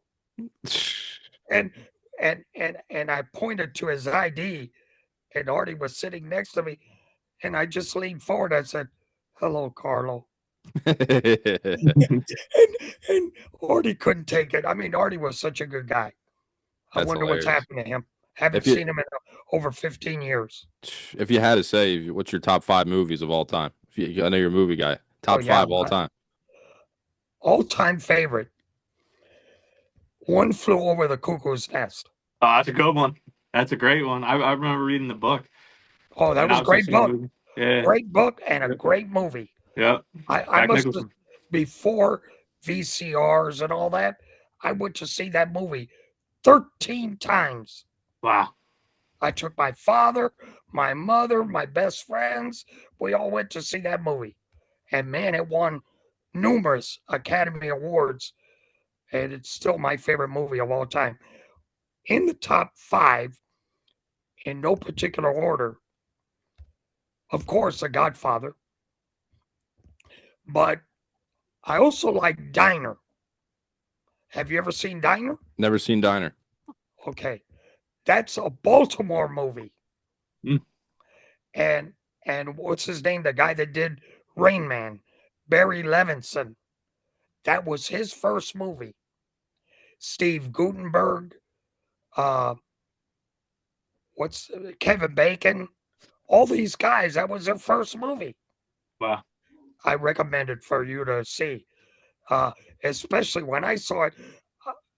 There's a part in there where one of the guys that grew up together, they chronicle them growing up, and they go to the diner to sit around and talk. Great movie. Anyway, one of them is a big Baltimore Colts fan, and I remember all the guys that grew up with him knew what a Colts fan he was, and he's getting married. There's a lot of people in that movie. Daniel Stern is in it. Anyway, when he's getting married, there's a great scene where they show the girls coming down in the procession of marriage, the flower girl and everything. And everything is blue and white, Colts colors. And they're playing very slow and very reverently the Baltimore Colts theme song. And I remember I saw the movie in Gainesville, Florida, the home of the Florida Gators. Go Gators, baby. Yeah, there you go. Yep. And I was in a movie theater there. There must have been 20 people in the movie. And when the song started playing, I cracked up. And everybody was wondering, why the hell is this guy laughing in the movie? Because it was a Colts marching song, and I knew it. And of course, they reference it. One of the ladies in the pews attending the wedding tells the guy, "What is that tune?" And the guy, real serious, tells her, "Oh, it's the Colts marching song. Very tasteful. Very tasteful." Very tasteful. But you got to see the movie. I'm trying to think of other movies that I really enjoyed because I go to the movie. I used to go 3 times a week to the movies Oh, wow. with my father. One of my favorite movies of all time, in the top 5, is On the Waterfront. Great movie. Yep. Oh. And the writer, the screenwriter for that movie, Bud Schulberg, was a big boxing fan. And I love that movie. That's one of my favorites. And it deals with a boxer, Terry Malloy, who was Marlon Brando. Yep. He played a boxer. Yep. That's classic. Classic. Yep. How about any of the 80s era, like Rambo and Cobra, That's a all the classic. Stallone movies? Yeah, those are more adventure action, Yeah, yeah. and I like them. I like Rambo. I like the second movie. The first movie was excellent. Yeah. Brian Dennehy was in it. I remember it well. I like those movies. You can tell I'm Cobra was a biased. little more, well, it's your era. Yeah. But 1980s, I'm going to say, was a year that movies ended. Mm. In the late 80s. And I have my girlfriend's son. They always kid me when I tell them, wow, there's a great movie coming on. And they go, is it in black and white? I said, no, man. I mean, it's a color movie, damn it. Don't be a smart ass. But I love old TV shows, and I'm noted for being a trivia expert on that kind of stuff. And of course, the classics like The Twilight Zone and all that. I love that stuff. Like I don't think you said it. I think we talked about it already with Jimmy Smith. He looks like the guy in the movie. What was the other line, Latch? It was what did they Fred, say when Jimmy went down? He looks like Fred Sanford or something. Fred, Right? yeah, something like that. Yeah. Take off of Fred Sanford. Yeah, That's something like that. By the way, Aunt Esther on Sanford and Son, she was actually a very good-looking woman. Of course, he always they were very good friends from the vaudeville days, and she was hot. I'm Oh, I telling bet. you, she was a dancer, and Red Fox worked with her for many years. My favorite from back then was a singer, pretty girl, was Connie Francis. Oh my God. She was my favorite. Well, Connie Francis sang a song, The Summer of His Years, and it's about the assassination of President Kennedy. Man, yeah, that was crazy.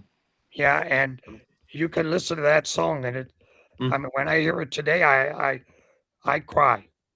I mean, it's just such a missed opportunity for America, you know? Big time. Big time. Oh man, I was in the seventh grade. I think I told John I was in the seventh grade when he visited Tampa. And 4 days later, they killed him. It's terrible. My family was big on Kennedy, real big on JFK, and we're all Catholics. Everyone was behind Kennedy and everything. Well, this neighborhood, you would think the neighborhood I'm from in West Tampa, you would think he was born here. Oh yeah. And let me tell you, that was a devastating day in our lives. bet. And I'm not Catholic. Unusual for a Latin guy not to be Catholic. I'm Presbyterian. Same Christian, same thing. Yeah, but my father, he used to tell me, "Well, John Glenn is a Presbyterian. How much more American can you be than that?" When you say Latin, Mark, what does that mean? Latin. It means I'm of Spanish heritage Got from it. Spain. Got it. Okay. My grandparents are from Spain. Got it. So, On both Mark, sides. question here. So, obviously, grew up in Ybor. He obviously had your parents probably were around when all the cigar factories were running Oh wild in yes, Tampa, right? yes. Yeah. Tampa was known in those days as a cigar city, Yep. and that was our moniker. Yep. I'd rather have a Philly cheesesteak, Yeah. but that's what we were noted for. Yep. Yeah, a lot of And cigar factories and just I got the chance to experience Ybor City, so I got to see like a lot of my buddies show me around, and yeah, it looked like you still see like some of the houses like from back in the day, oh yeah, which is kind of like it's kind of crazy. Like those houses are kind of lost in time in a way. well, when they took you to Ybor City, there's a place in Ybor City where they have an immigrant statue Mhm. dedicated to all the people that came to Tampa pre 1920. Hmm. And both my grandparents are listed on the statue. They have a wall of names. I think And I've seen that actually because it's is it on the waterfront of Tampa? Like it's on no, the waterfront. it's not quite on the waterfront. Okay. It's actually in Ybor City proper. 7th Avenue is the main drag there, Yeah. but it's a block behind it, 8th Avenue. Mhm. And I used to work in sandwich shops there as a boy. And so all that area, all those houses that they have now that are like demos Yep. of how people used to live, Yep. I remember my grandparents living in that kind of house. And so, I grew up in Ybor City making Cuban sandwiches and doing things that kids did in my time. I used to ride a bicycle from West Tampa around where Tampa Stadium is, Raymond rain James. day, Yep. and it'd take about maybe a 6 mile ride into Ybor City. And I used to go and work at a sandwich shop there. And that's what I do as a boy. And Great. and you had to hear all the stories, you kids don't have no respect. It is, you don't know what it is not to eat. And, I have to hear the whole, I said, look, am I going to have to hear the Depression all over again? That's what I'm talking about. No respect right there. And, they cuss you out in English, Italian, Spanish. It didn't matter. That's the neighborhood I grew up in. That seems like every generation that they say that. No respect. Yeah. No respect. You're lazy. You're this and that. Every generation. I mean, I remember in junior high, in those days, they could paddle you. I mean, they could whack you hard too, buddy. And I remember going to the office and the dean of boys, and that's another thing. Where I went to school, all the teachers, they knew my parents when they grew up. So I couldn't get away with shit, man.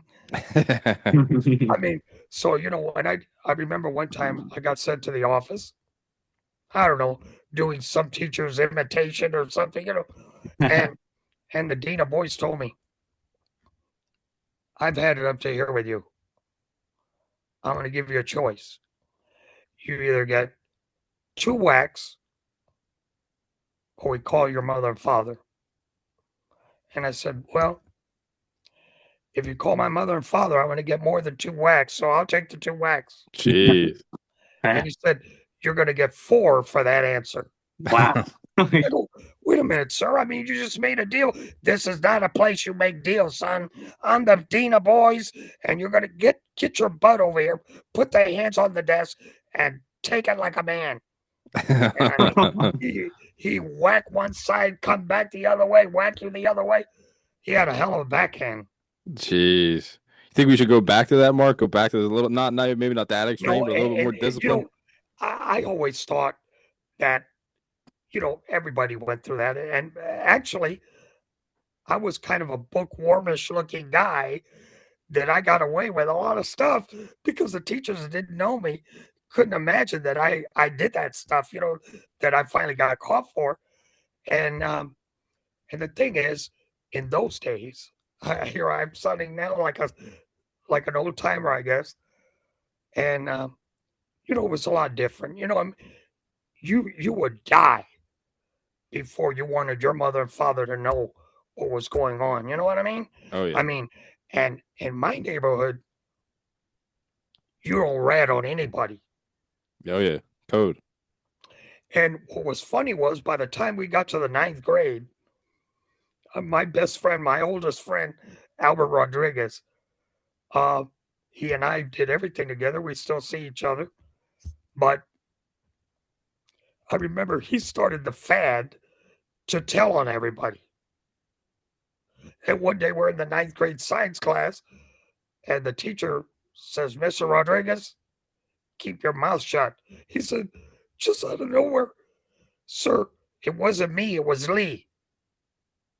And this guy Lee goes, what? The whole class cracked up. So it became like a fad for about 2 months that you ratted on somebody, for no reason. I'm surprised you still talk to him. Well, you can't rat at all, not once. No, but you know that became a fad. Everybody started doing it. Yeah. And for no reason, your hand would go up and the teacher say, okay, what is it, Mark? Sir, would you please tell Albert to be quiet? I'm trying to do my homework. And he's bothered. There ain't no way we're doing our homework anyway, Yeah. But, when it was serious, of course you didn't rat on anybody. Of course. And in those days, everybody knew everybody. And I remember going home one day, some guys decided to bring a street light. And we all took off running all different directions home. And when I get home, my mother says, where you been? I said, well, we were at the park, playing corkball or whatever. She goes, yeah. And what about that light you guys broke? And I'm deadpanning it. I said, well, what are you talking about, Ma? I know you went this way. Albert went that way. The other guy, she knew everybody. How'd you know? Because somebody in the neighborhood reported it to her. Jeez. That rat again. Yeah, I said, God, Ma, how come we weren't even throwing it at the light and to hit the light? Listen, you guys don't have any business here after the whole lecture. You know what I mean? You gotta write the book, Mark. Yeah, you do, man. Got to. Yeah, maybe I will. Yeah, we'll help you with advertising it. We'll put it all over our socials. Tell some of Dan's got a whole group of people he knows. I got another group, and some people from Jersey too. Get it out there to Jersey. Yeah. Well, I'll tell you, I don't know how much time you got, but I'll tell you this story. One day I was doing a fight at the Blue Horizon, and Russell Peltz, he had an early morning weigh-in. And I remember at that time, the commissioner was Greg Serb. And I remember I came with my little briefcase, and all the fighters are in the room, and they're putting on their game face, and of course, none of them are eating breakfast because they're trying to make weight, and they get out of there and go and eat. And there's kind of like a pall in the room, And I came in the room, and Greg Serb tells me, "Hey, Mark, how's it going? How's Florida?" Small talk. And I'm kind of talking to him, and all of a sudden I just said, out of the blue, "I won't even talk to that guy, Greg. He's a son of a bitch." And all these fighters they're ready to go to town right there. Is he talking about me? That kind of thing. And then they realize it was me talking, and they all cracked up. And I remember Russell Peltz cracking up. He goes, "Mark, how about waiting till everybody buys the tickets to the fights before you start one in here?" Mark, do you But remember? Go ahead. I was going to say, do you remember an old Philadelphia fighter named Tyrone Crawley, Oh yes, Tyrone Crawley. the butterfly? He was a great fighter, and he had good footwork that I remember. He's a good friend of my uncle's. They were Philadelphia police officers together. So Is that right? Yep. So Wow. Ty Butterfly, watched all his old fights. I figured you would know him. He was a damn good fighter, man. Yeah, he served, he was a paratrooper. Wow. His father was a police officer, and he boxed while he was going to school at Temple. And I haven't heard that. yeah, I'm sure you remember his whole career. Like he went to fight, finally got a shot against Livingston Bramble. Yeah, a great fighter himself. Yeah. Oh yeah, got hit on the temple, equilibrium off. Yeah, that's all it takes, brother. Yep. Yeah. 22-1 for his career, but then became a successful guy here in Philadelphia as a police officer and helped kids and ended up doing a lot of good in the area. Well, you mentioned police officer. I remember. You remember the old TV show Leave It to Beaver? Of course, yep. On TV Land. Yes, it's Yep. on. I look at it every morning. Anyway, Eddie Haskell. Eddie. He was a police officer in LA. When he left acting, he became a police officer. And he was shot and almost killed. Wow. And he went through a pretty bad time, but he was a good guy. And I have a book about him somewhere in my library here. And I remember there's a picture of him in kind of a Hawaiian shirt at some police banquet. And somebody wrote on his picture, "That really is a nice shirt you have on, Mrs. Cleaver." That's funny. It was great. One of the police officers wrote it on his picture. It was great. That's awesome. I'm trying to think of some other older, not like 80s, 90s Philly fighters that you may. Well, that's a whole Bible.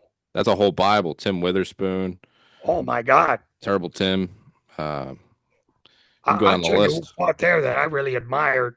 He was kind of a little bit of trouble, but I always got along with him. Bernard Hopkins, Oh, of D-Hop. course. Yeah. The the goat. executioner. What a fighter that guy was. Oh, yeah. I remember that real well. And, every time I used to do the fights, Ed Darien was the regular ring announcer at the Blue Horizon. But the times I got to do some of the shows there, a lot of times I was an assistant floor director for the TV.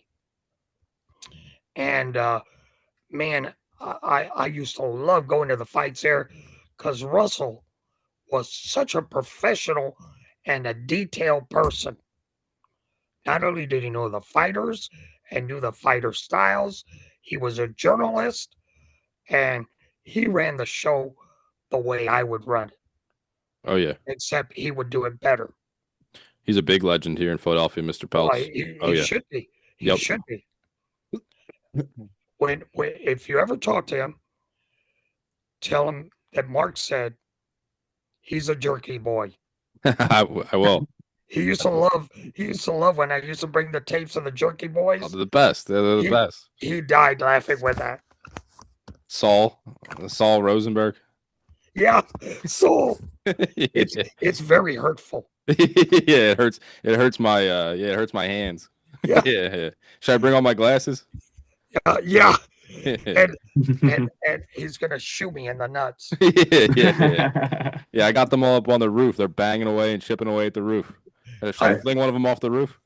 I remember one of the characters, Frank Rizzo, Oh yeah. used to be a mayor in Philadelphia, Yep. Yeah. Yeah. and I remember laughing. I mean, I have a 6-pack every morning, and I'm getting kind of tired of just talking to you. Yeah, yeah. I want to just swing at the fences. You know, that kind of guy. I crack up with that. I'll be there on time. I have my own 18-wheeler. I can Yeah. pack an 18-wheeler into a 2-family car garage. Yeah. Do you have a toolbox? Yes, I have a friggin' toolbox. I'll bring all my tools and I'll see you there, dummy. Yeah. I love that stuff. I love the Egyptian magician. What's that one? That's the one where the cobra. He says, I play the flute. You know, he's an Indian. I play the flute. And I go, "Doo-doo-doo-doo-doo-doo." And when I stopped playing it, it stung me in the eye. The cobra. It stung me in the eye.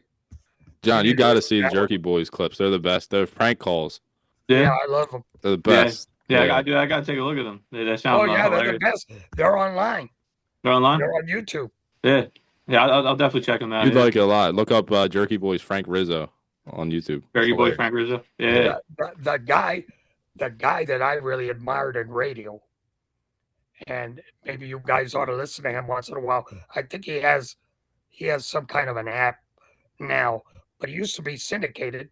His name was Phil Hendry, not Henry, Hendry with a D in there, and he could do all kind of voices. Hmm. He made up these characters, and they were all nuts. And he'd do it like a legitimate interview. He's interviewing himself, and people didn't know it Wow. unless you're a little wise to it and pay attention. He does women's voices. He's the best. I used to take those to Russell, and he would crack up. Mark, I think you gotta go back in training mode here. There's a big opportunity for you. There's no Jerky Boys anymore. There's a whole platform out there. I think that could be the next thing. We pitch it to Comedy Central. You know? Yeah, you know, it's funny you mentioned Comedy Central. I know I talked to John earlier about it, but when I was hired to do Battlebots, I went to San Francisco, and the people that recommended me for the job, they work with me on USA Tuesday Night Fights, and they recommended me for the job. And then when I got there, they told me, Mark, we may not be able to use you. They seem to want somebody like Bill Murray or somebody like that. And we're trying to convince them that we need a professional ring announcer. And I said, well, I'll go ahead and do the afternoon session, and you guys let me know afterwards. So I did it. And they were telling these people that Mark is a good ad-libber, and he could do a lot of things. He's not a professional comedian, but he should be. And so I ended up doing the afternoon session. And I remember my approach to the job was to do it the way Adam West did Batman. The original. Deadly serious. Yeah, but funny, like serious, but it's funny. Yeah. And man, I'll tell you what, the robot creators, they used to come to me after the shows, and they told me they had no idea that I was a boxing ring announcer. And they said, man, you ought to do this for a living. Yeah. And I told them, a lot of them were young guys, and I told them, well, that's what I do for a living. That's how I got this job. And later, they became boxing fans. And at the next session, they would see me and crack up. That's great. But the greatest compliment I got, because I did that for about 5 years, And I remember I came back for one of our sessions in Las Vegas. And the writers, we had comedy writers, they would let me ad lib. They would write the opening introductions and allow me to ad lib. And they studied, like I told them, look, just study my cadence and you'll get the hang of it. So they did. And we became great friends. But what was funny was when I came back to the next session, one of the guys said, Mark, you're not going to believe what happened to us. What's that? Well, we were in LA editing the show.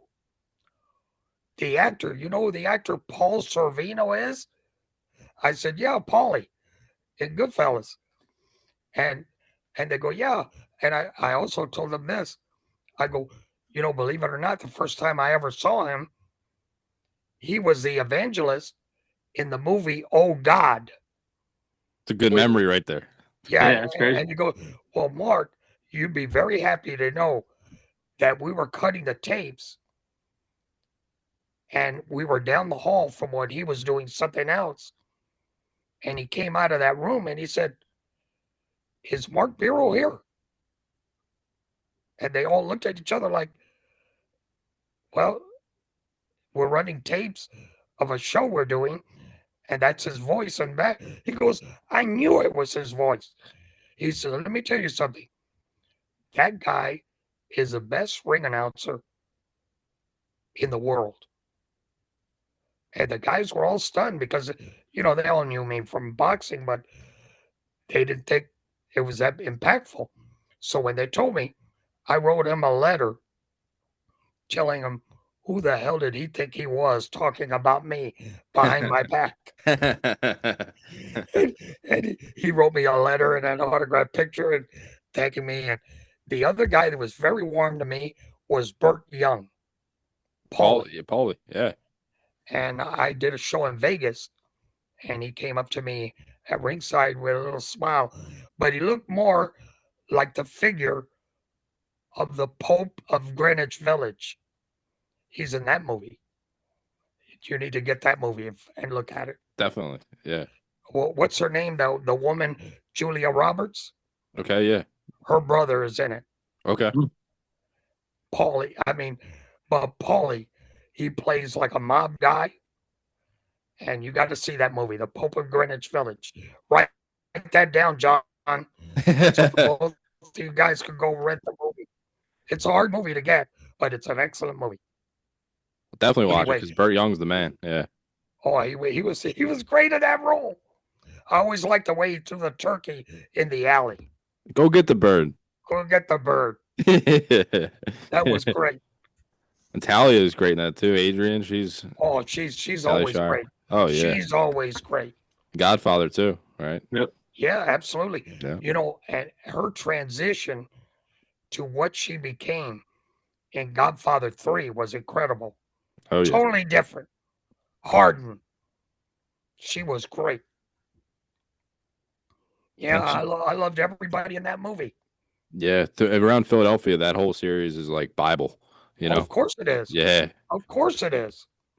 I forgot the name of the steak place on 4th Street South in South Philly. Pat Steaks. Not Pat's. No, Pat's is well known. But, God, I forgot the name. But they used to have my picture on the second floor. Is Is it John's roast pork? No. I'm going to have to talk to Russell because he used to have them as a sponsor at the Blue Horizon. And because of that, I went to the place to eat and I got to meet all the guys. And every time I come in to do a fight, which is almost every month in Atlantic City, and I remember they used to kid me about the Buccaneers, and I'd kid them about the Eagles, and we go back and forth. But they put my picture on the wall on the second floor, and I told them, "Hey, how come you don't have it on the first floor? How come I got to be on the second floor?" And they go, "You're lucky you're on that wall at all, okay?" And I cracked up. But I love that place. Every time I go in, and here I can't remember it now. Haven't been there in 20 years. Wow. Yeah, well, I'm not. My favorite place to fly into. I could have direct flight into Atlantic City. I never did that. I think I did it one time. I always flew into Philadelphia because I'd always stop when I got out of the airport, went to South Philly. I get a cheesesteak. In fact, a double cheese with onions. And I remember when I came back to Tampa, I'd stop there again. I'd get about a dozen sandwiches to go. And I could have sold those steaks on the plane coming back. Yeah. Because man, the whole plane wanted a sandwich. Oh yeah. Yeah. And I'd come home, and of course my wife, being from Easton, she couldn't wait till I came off that plane. She wouldn't even kiss me. She'd go for the sandwiches. She's like, where's my sandwich at? That's funny. Which in hindsight makes a lot of sense.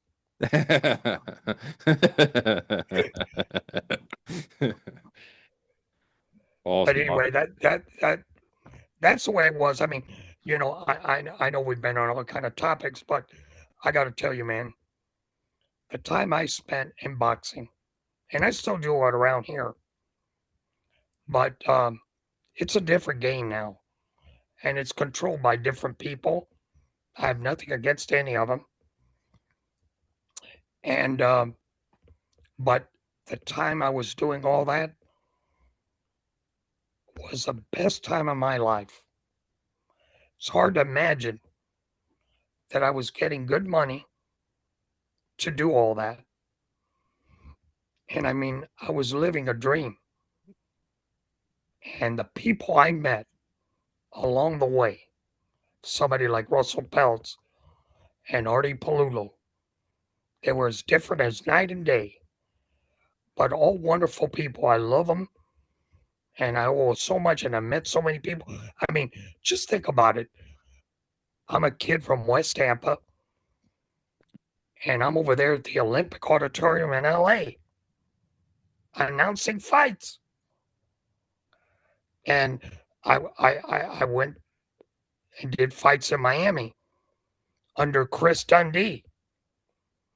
And Angelo Dundee and I became very good friends. And we knew each other. Hector Camacho and all these guys in the time when I was announcing, they all became good friends. And Roberto Duran, because I speak Spanish, and he still won't learn how to speak English after being a champion all these years. He's like, nah. Yeah, he prefers just English. Plus, I got two stories about Duran. I was doing a fight in at Casino Magic in Bay St. Louis, Mississippi, and I'm at ringside, and here comes the casino owner or whatever to ringside, and he's looking for me, and he says, "Mark, I just want you to know, when the fights are over, they will pay you in the conference room instead of back here with all the fighters. They need you in the conference room anyway. They got a job for you." I go, "What is it?" "They'll explain it to you when you get to the conference room." So I get to the conference room, and Roberto Duran was on the card that day, the main event. And I come into this room, and I see these guys in black suits. They look like something, I don't know. I thought I was going to see Will Smith and whatever. What's the name? Those Men in Black. Men in Black, you know. They look like insurance guys. And I go, "What's going on?" And they go, "Look, we had a translator. He is stuck in Davenport, Iowa. There was some kind of Mississippi flood, and they weren't able to make the flight. We need an interpreter for Roberto Duran." And I go, "Yeah, what for?" "Well, we're with the IRS. They're from the U.S. Treasury. And they were taking like $92,000 from him out of a $135,000 check he was making that night. And I said, wait a minute. You mean to tell me I'm going to have to tell him That's crazy.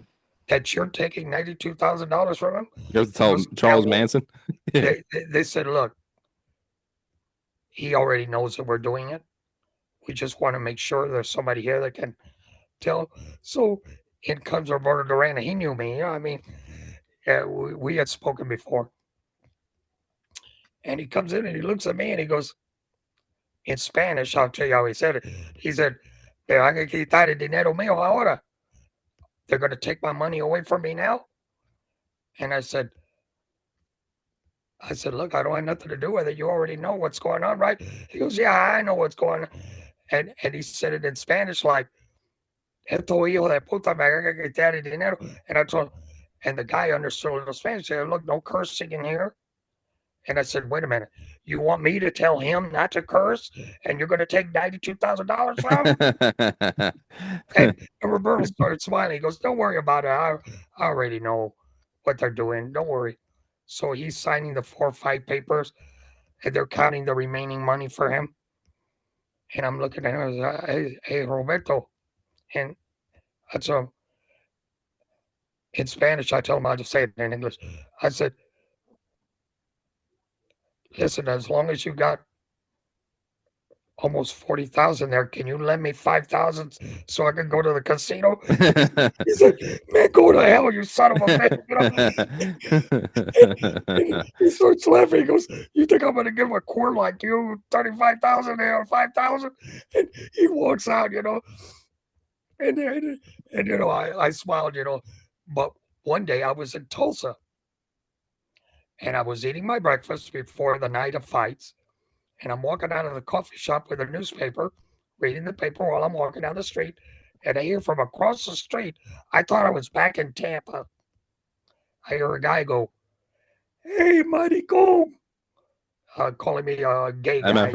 Oh, okay. Yeah, a gay guy. Yeah. He used to call me a Cuban queer. He says, hey, Guado Mighty Go. And I look up, I go, wow, am I in Tampa again or something? And I look up and I see it's him. And I tell him, are you talking to me? And he says, yeah, I'm talking to you. I said, why don't you come across the street here and say that to my face? And he took 2 steps and I took off the other way. And he's laughing, yelling, go ahead and run, you Cuban queer. And I keep running.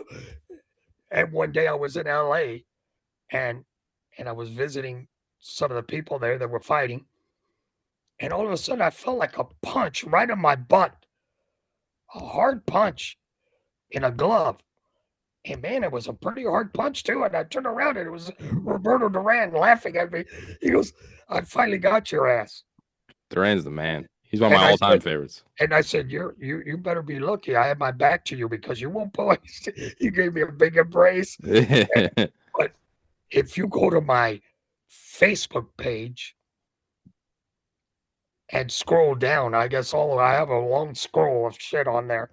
But there's a picture of me with Roberto Duran after the Hector Camacho fight, the first one in Jersey. And man, they robbed him. It was a good fight, but I remember my wife at the time, she told me, Mark, this is the only picture I have of you that you're not smiling. And I remember, I look at that picture even today, and I even put it in the cut line of the picture when I posted it, that it's the only picture I'm not smiling in. I was so disappointed. I did that fight at the Trump Taj Mahal. And I remember Roberto Duran coming to me in the lobby later. In Spanish, he tells me, tell me the truth. What do you really think about the fight? And I said, well, if I tell you the truth, you're going to hit me. He said, no, man, I'm not going to hit you. I just coming to you. And I'm laughing with him. I'm telling him, look, Roberto, I don't want to get upset. But, because I don't get involved in the decisions emotionally. But there is no way you lost that fight. Yeah. And he said, man, I'm glad you told me because I I really thought I won. I thought I did enough. And I said, well, I said, if you give me 2,000, I'll tell you even more. Yeah, yeah. He said, get the hell away from me for once. Get out of here. But that's the kind of guy he is. What Now, a guy. what goes into that? Like when you see like some of these like one-off, like really bad decisions, like is there anything like behind the scenes that you can man. share? Well, I've always been unattached. Yeah. In that sense. I mean, I'm a fight fan like anyone else. Yeah. And I had my favorites, but I really never let it affect my decision. Yeah. I remember when Roy Jones Jr. lost that fight with Montel Griffin. That was in Atlantic City. I was a ring announcer for that fight. And I happened to be away from ringside at the time when he delivered the blow that they disqualified him for. I didn't even know what happened. And when I came to the ring, and I couldn't believe it, that I missed that. And when I announced it, I remember being a little disappointed about it, but I was more disappointed that when they had the rematch, I wasn't the ring announcer for it. And the New Jersey State Athletic Commission, the commissioner at that time was Larry Hazard, one of the finest people I have ever known. And Larry Hazard, he was always a very good guy to me. And he told me, boy, Mark, that must have been hard. I said, for you to see Roy Jones lose like that, I go, I'm going to tell you now, Larry, I didn't even see the fight. I was over there in the back of the room talking to somebody, and I was just coming back to ringside when the whole thing was stopped. He goes, oh, man, wait till you see the tape. And I did. And they actually, when they didn't hire me for the rematch, I was very disappointed. Yeah. I usually don't get, I mean, to me, it's a job, and I want to be at all of them. And there were some fights that I was frozen out of. The fight that Marco Antonio Barrera defeated Prince Nassim. Yep. They wanted me to do that fight.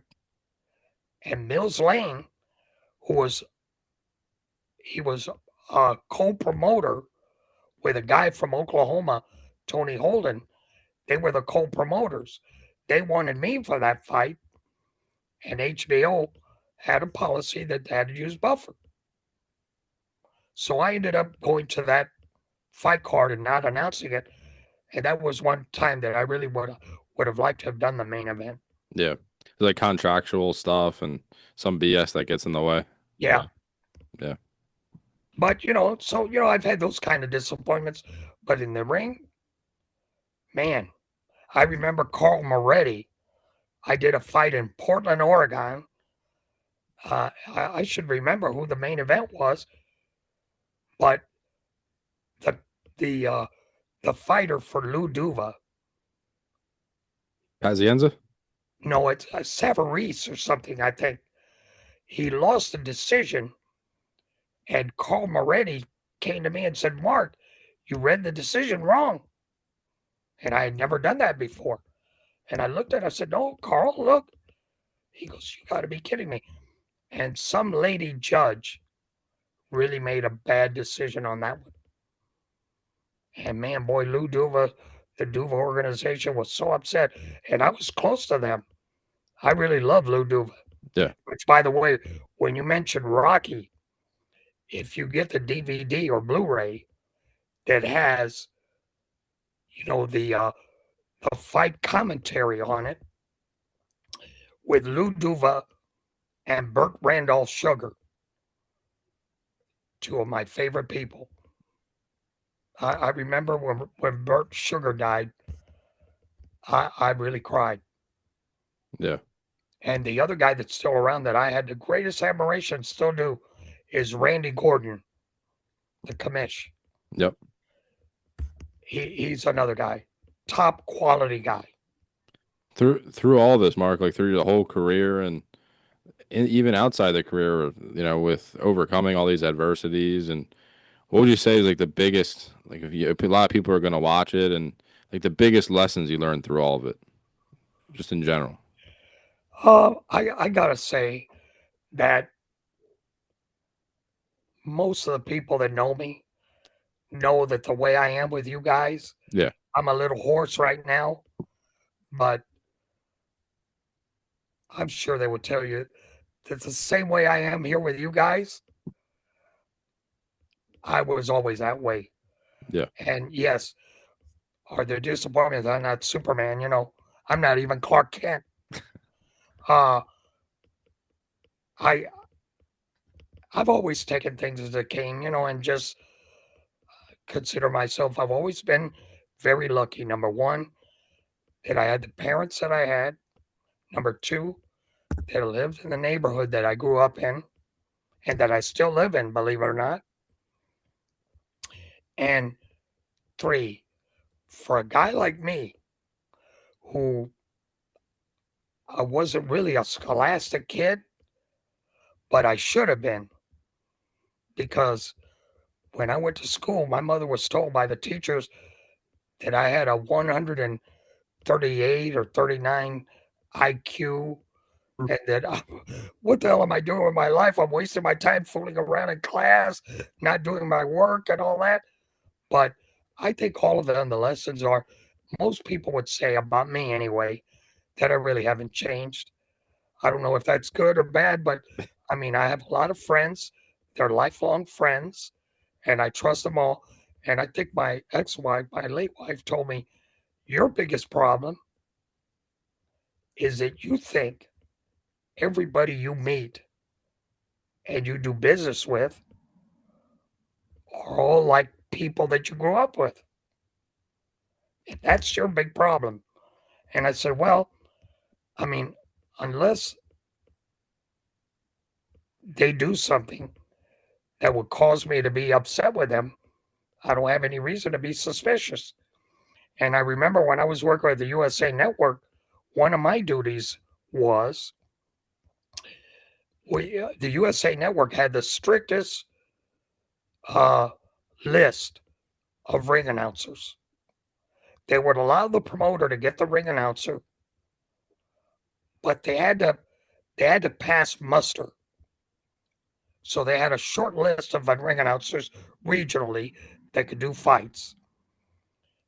And so I always, when I was helping to work as an assistant to Brad Jacobs, um, I had to offer that opportunity, even though I may want the job.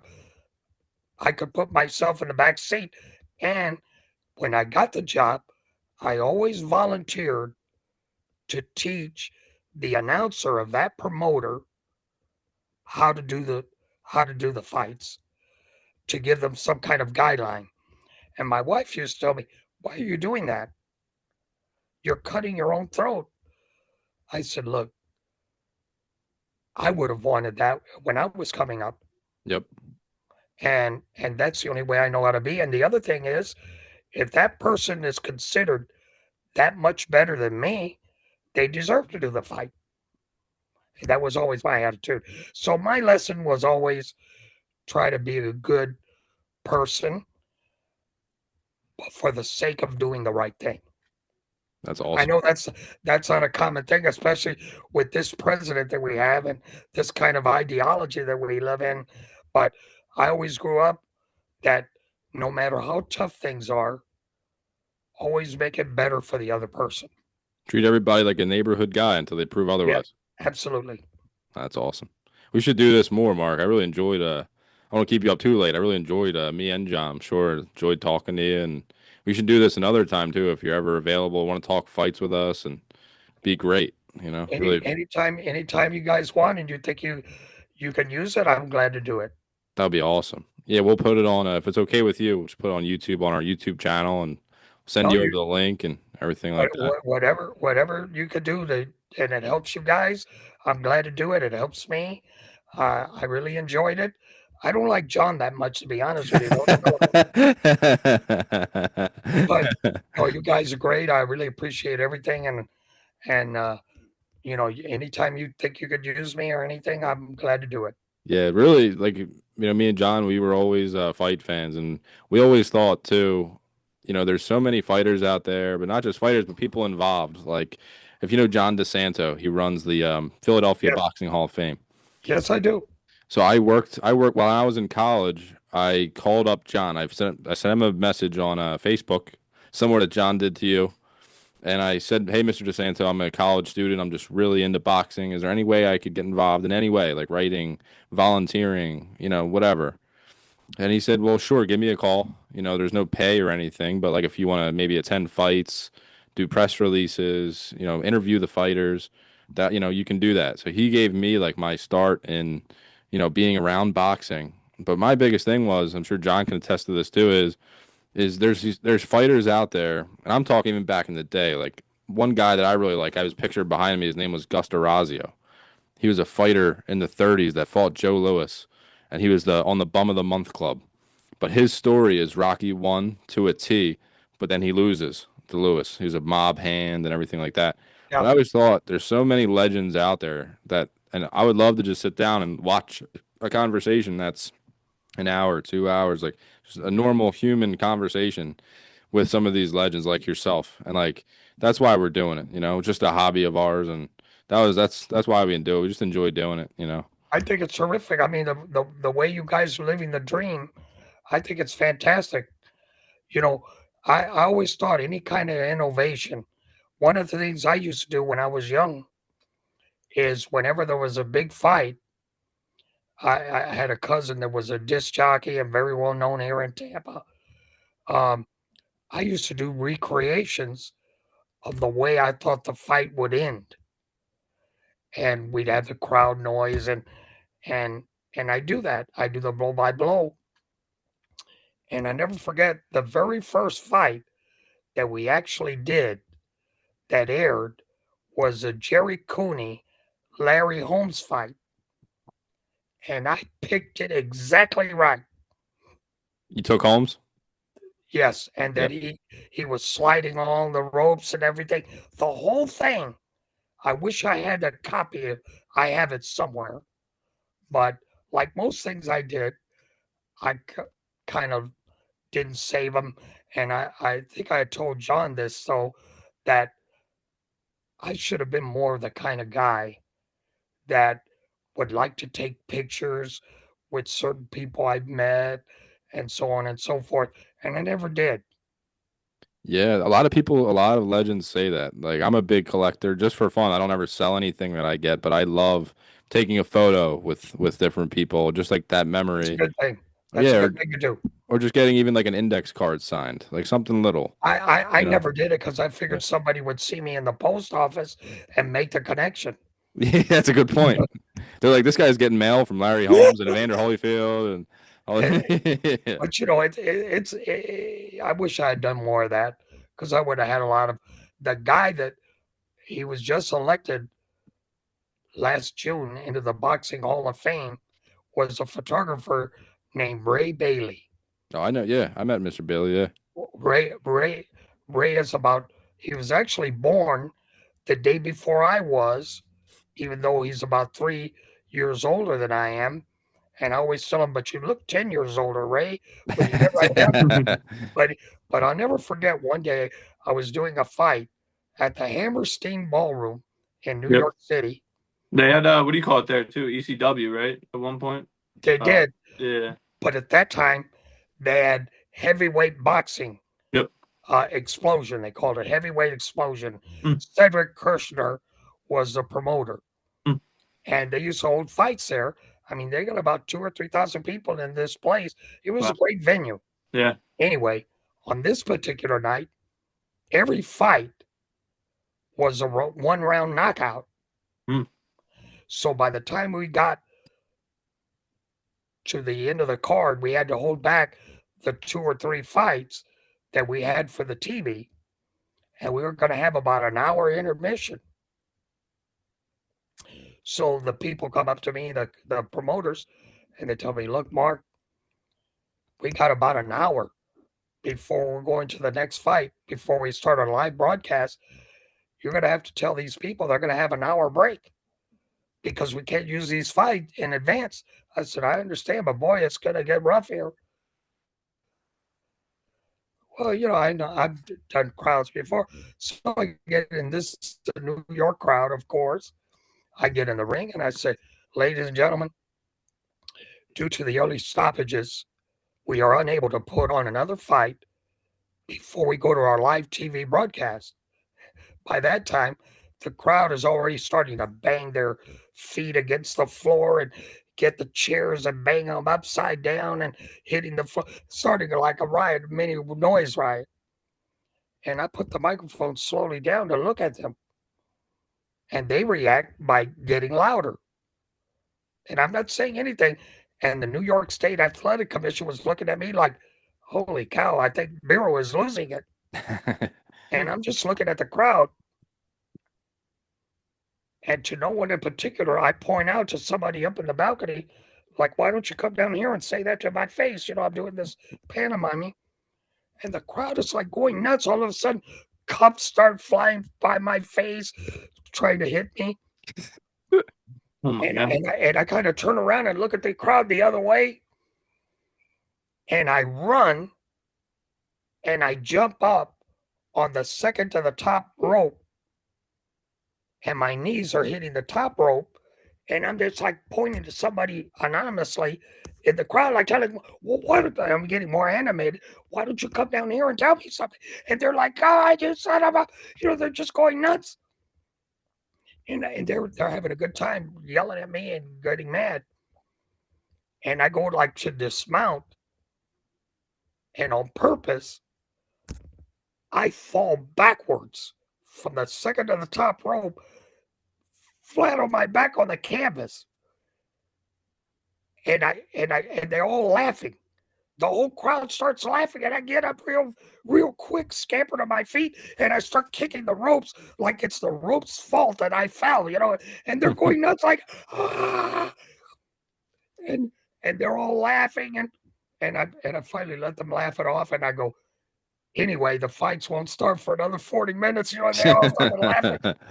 And I mean, for the next hour before the fights restarted, I was signing autographs and taking pictures with the fans. They were all lined up. And the New York Commission came over and told me, Jesus, Mark, we thought you lost it. That was tremendous. This crowd loved it. And Ray Bailey came to me and he said, hey, Mark, I knew when you got up on that rope that you were going to pull some kind of horse crap. And I was ready with my camera, and I got a picture of you falling off the top. He says, I don't know how you did it, but you did that like a professional wrestler. I was going to say, it's like WWE. And I told him, man, if I had some bulk, I could have been a great wrestler. Oh, you've been great with your personality too. It'd be awesome. Yeah, you could have been a good heel. To this day, I need people from New York that'll remember it. Yeah, you got to find that picture. Do you have that picture still? Yeah, it's in one of the ring magazines. I'll have to look it up and email it to you where you can find it. Oh, that'd be cool. I may write to Ray because, unfortunately, after my wife died and I moved out of the house we rented, I lost a bunch of stuff that they used to call my house the archives, because I had all kinds of stuff in it, pictures, things, rare pictures of me, and I don't think I have them anymore. But I know it got printed. Yeah. And one of the cut lines to that picture said, Mark Beiro, who doesn't have a catchphrase like "Let's get ready to rumble" or something like that. Yeah. I never believed in that. And they said, but he brought the crowd to its feet, and they're good reaction. And Ray Bailey took that picture. I'm gonna have him send it to me. Yeah, send it to us too. That'd be cool to see. I need to post it online, because I remember when I had the Ring magazine, I showed it to guys I grew up with, and I said, look at this picture of me, and they all kind of like, whoa, what's different with you? Well, I mean, that's perfect. That's you right there. Do you remember, Mark, what the month and year of the Ring was? Because I have over 150 of those Ring magazines. Well, honestly, I don't know. Yeah. But I'm sure if I wrote to Ray Bailey, he'll know. Yeah. And I probably have it. Oh, I have all the Ring magazines bound from 1964 on. Wow. Okay. And I did the same thing with World Boxing, Big Book of Boxing, all those other publications. I did all that. They look like encyclopedias on Yeah. the bookshelf.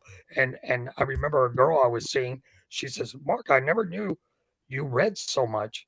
And I said, "Those are boxing magazines." She go, "Damn, it looks like an encyclopedia up there."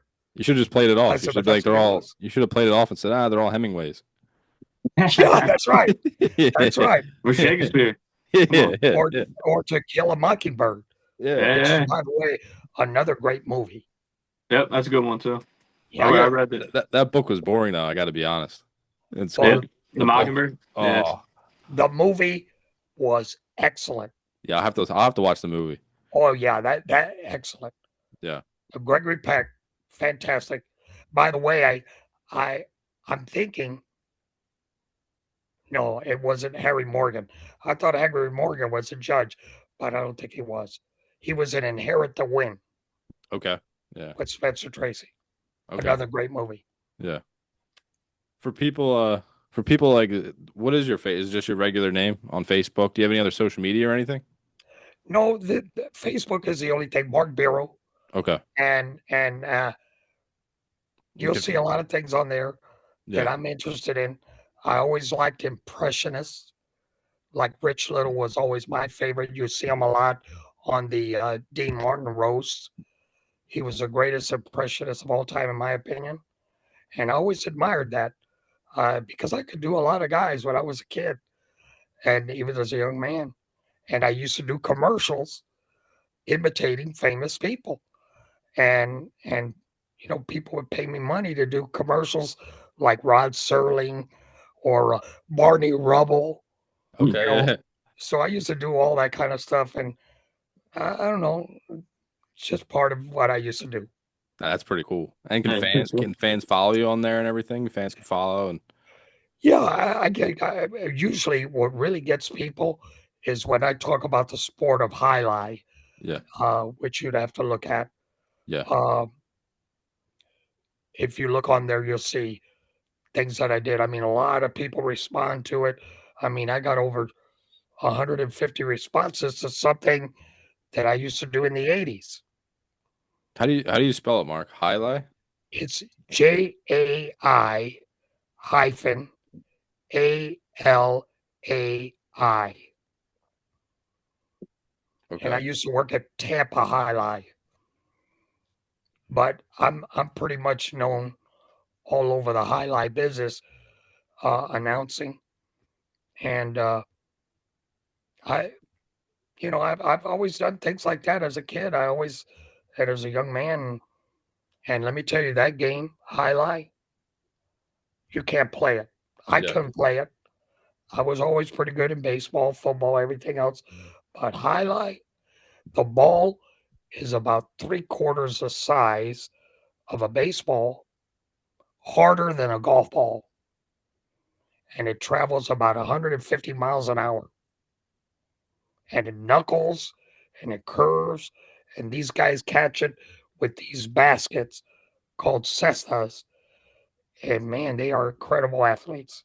I think I saw a clip of that. There was like a special that I watched that you did on YouTube, and they showed a clip where they're holding the Yes. baskets. That's highlight. Yes, Yep. that's it.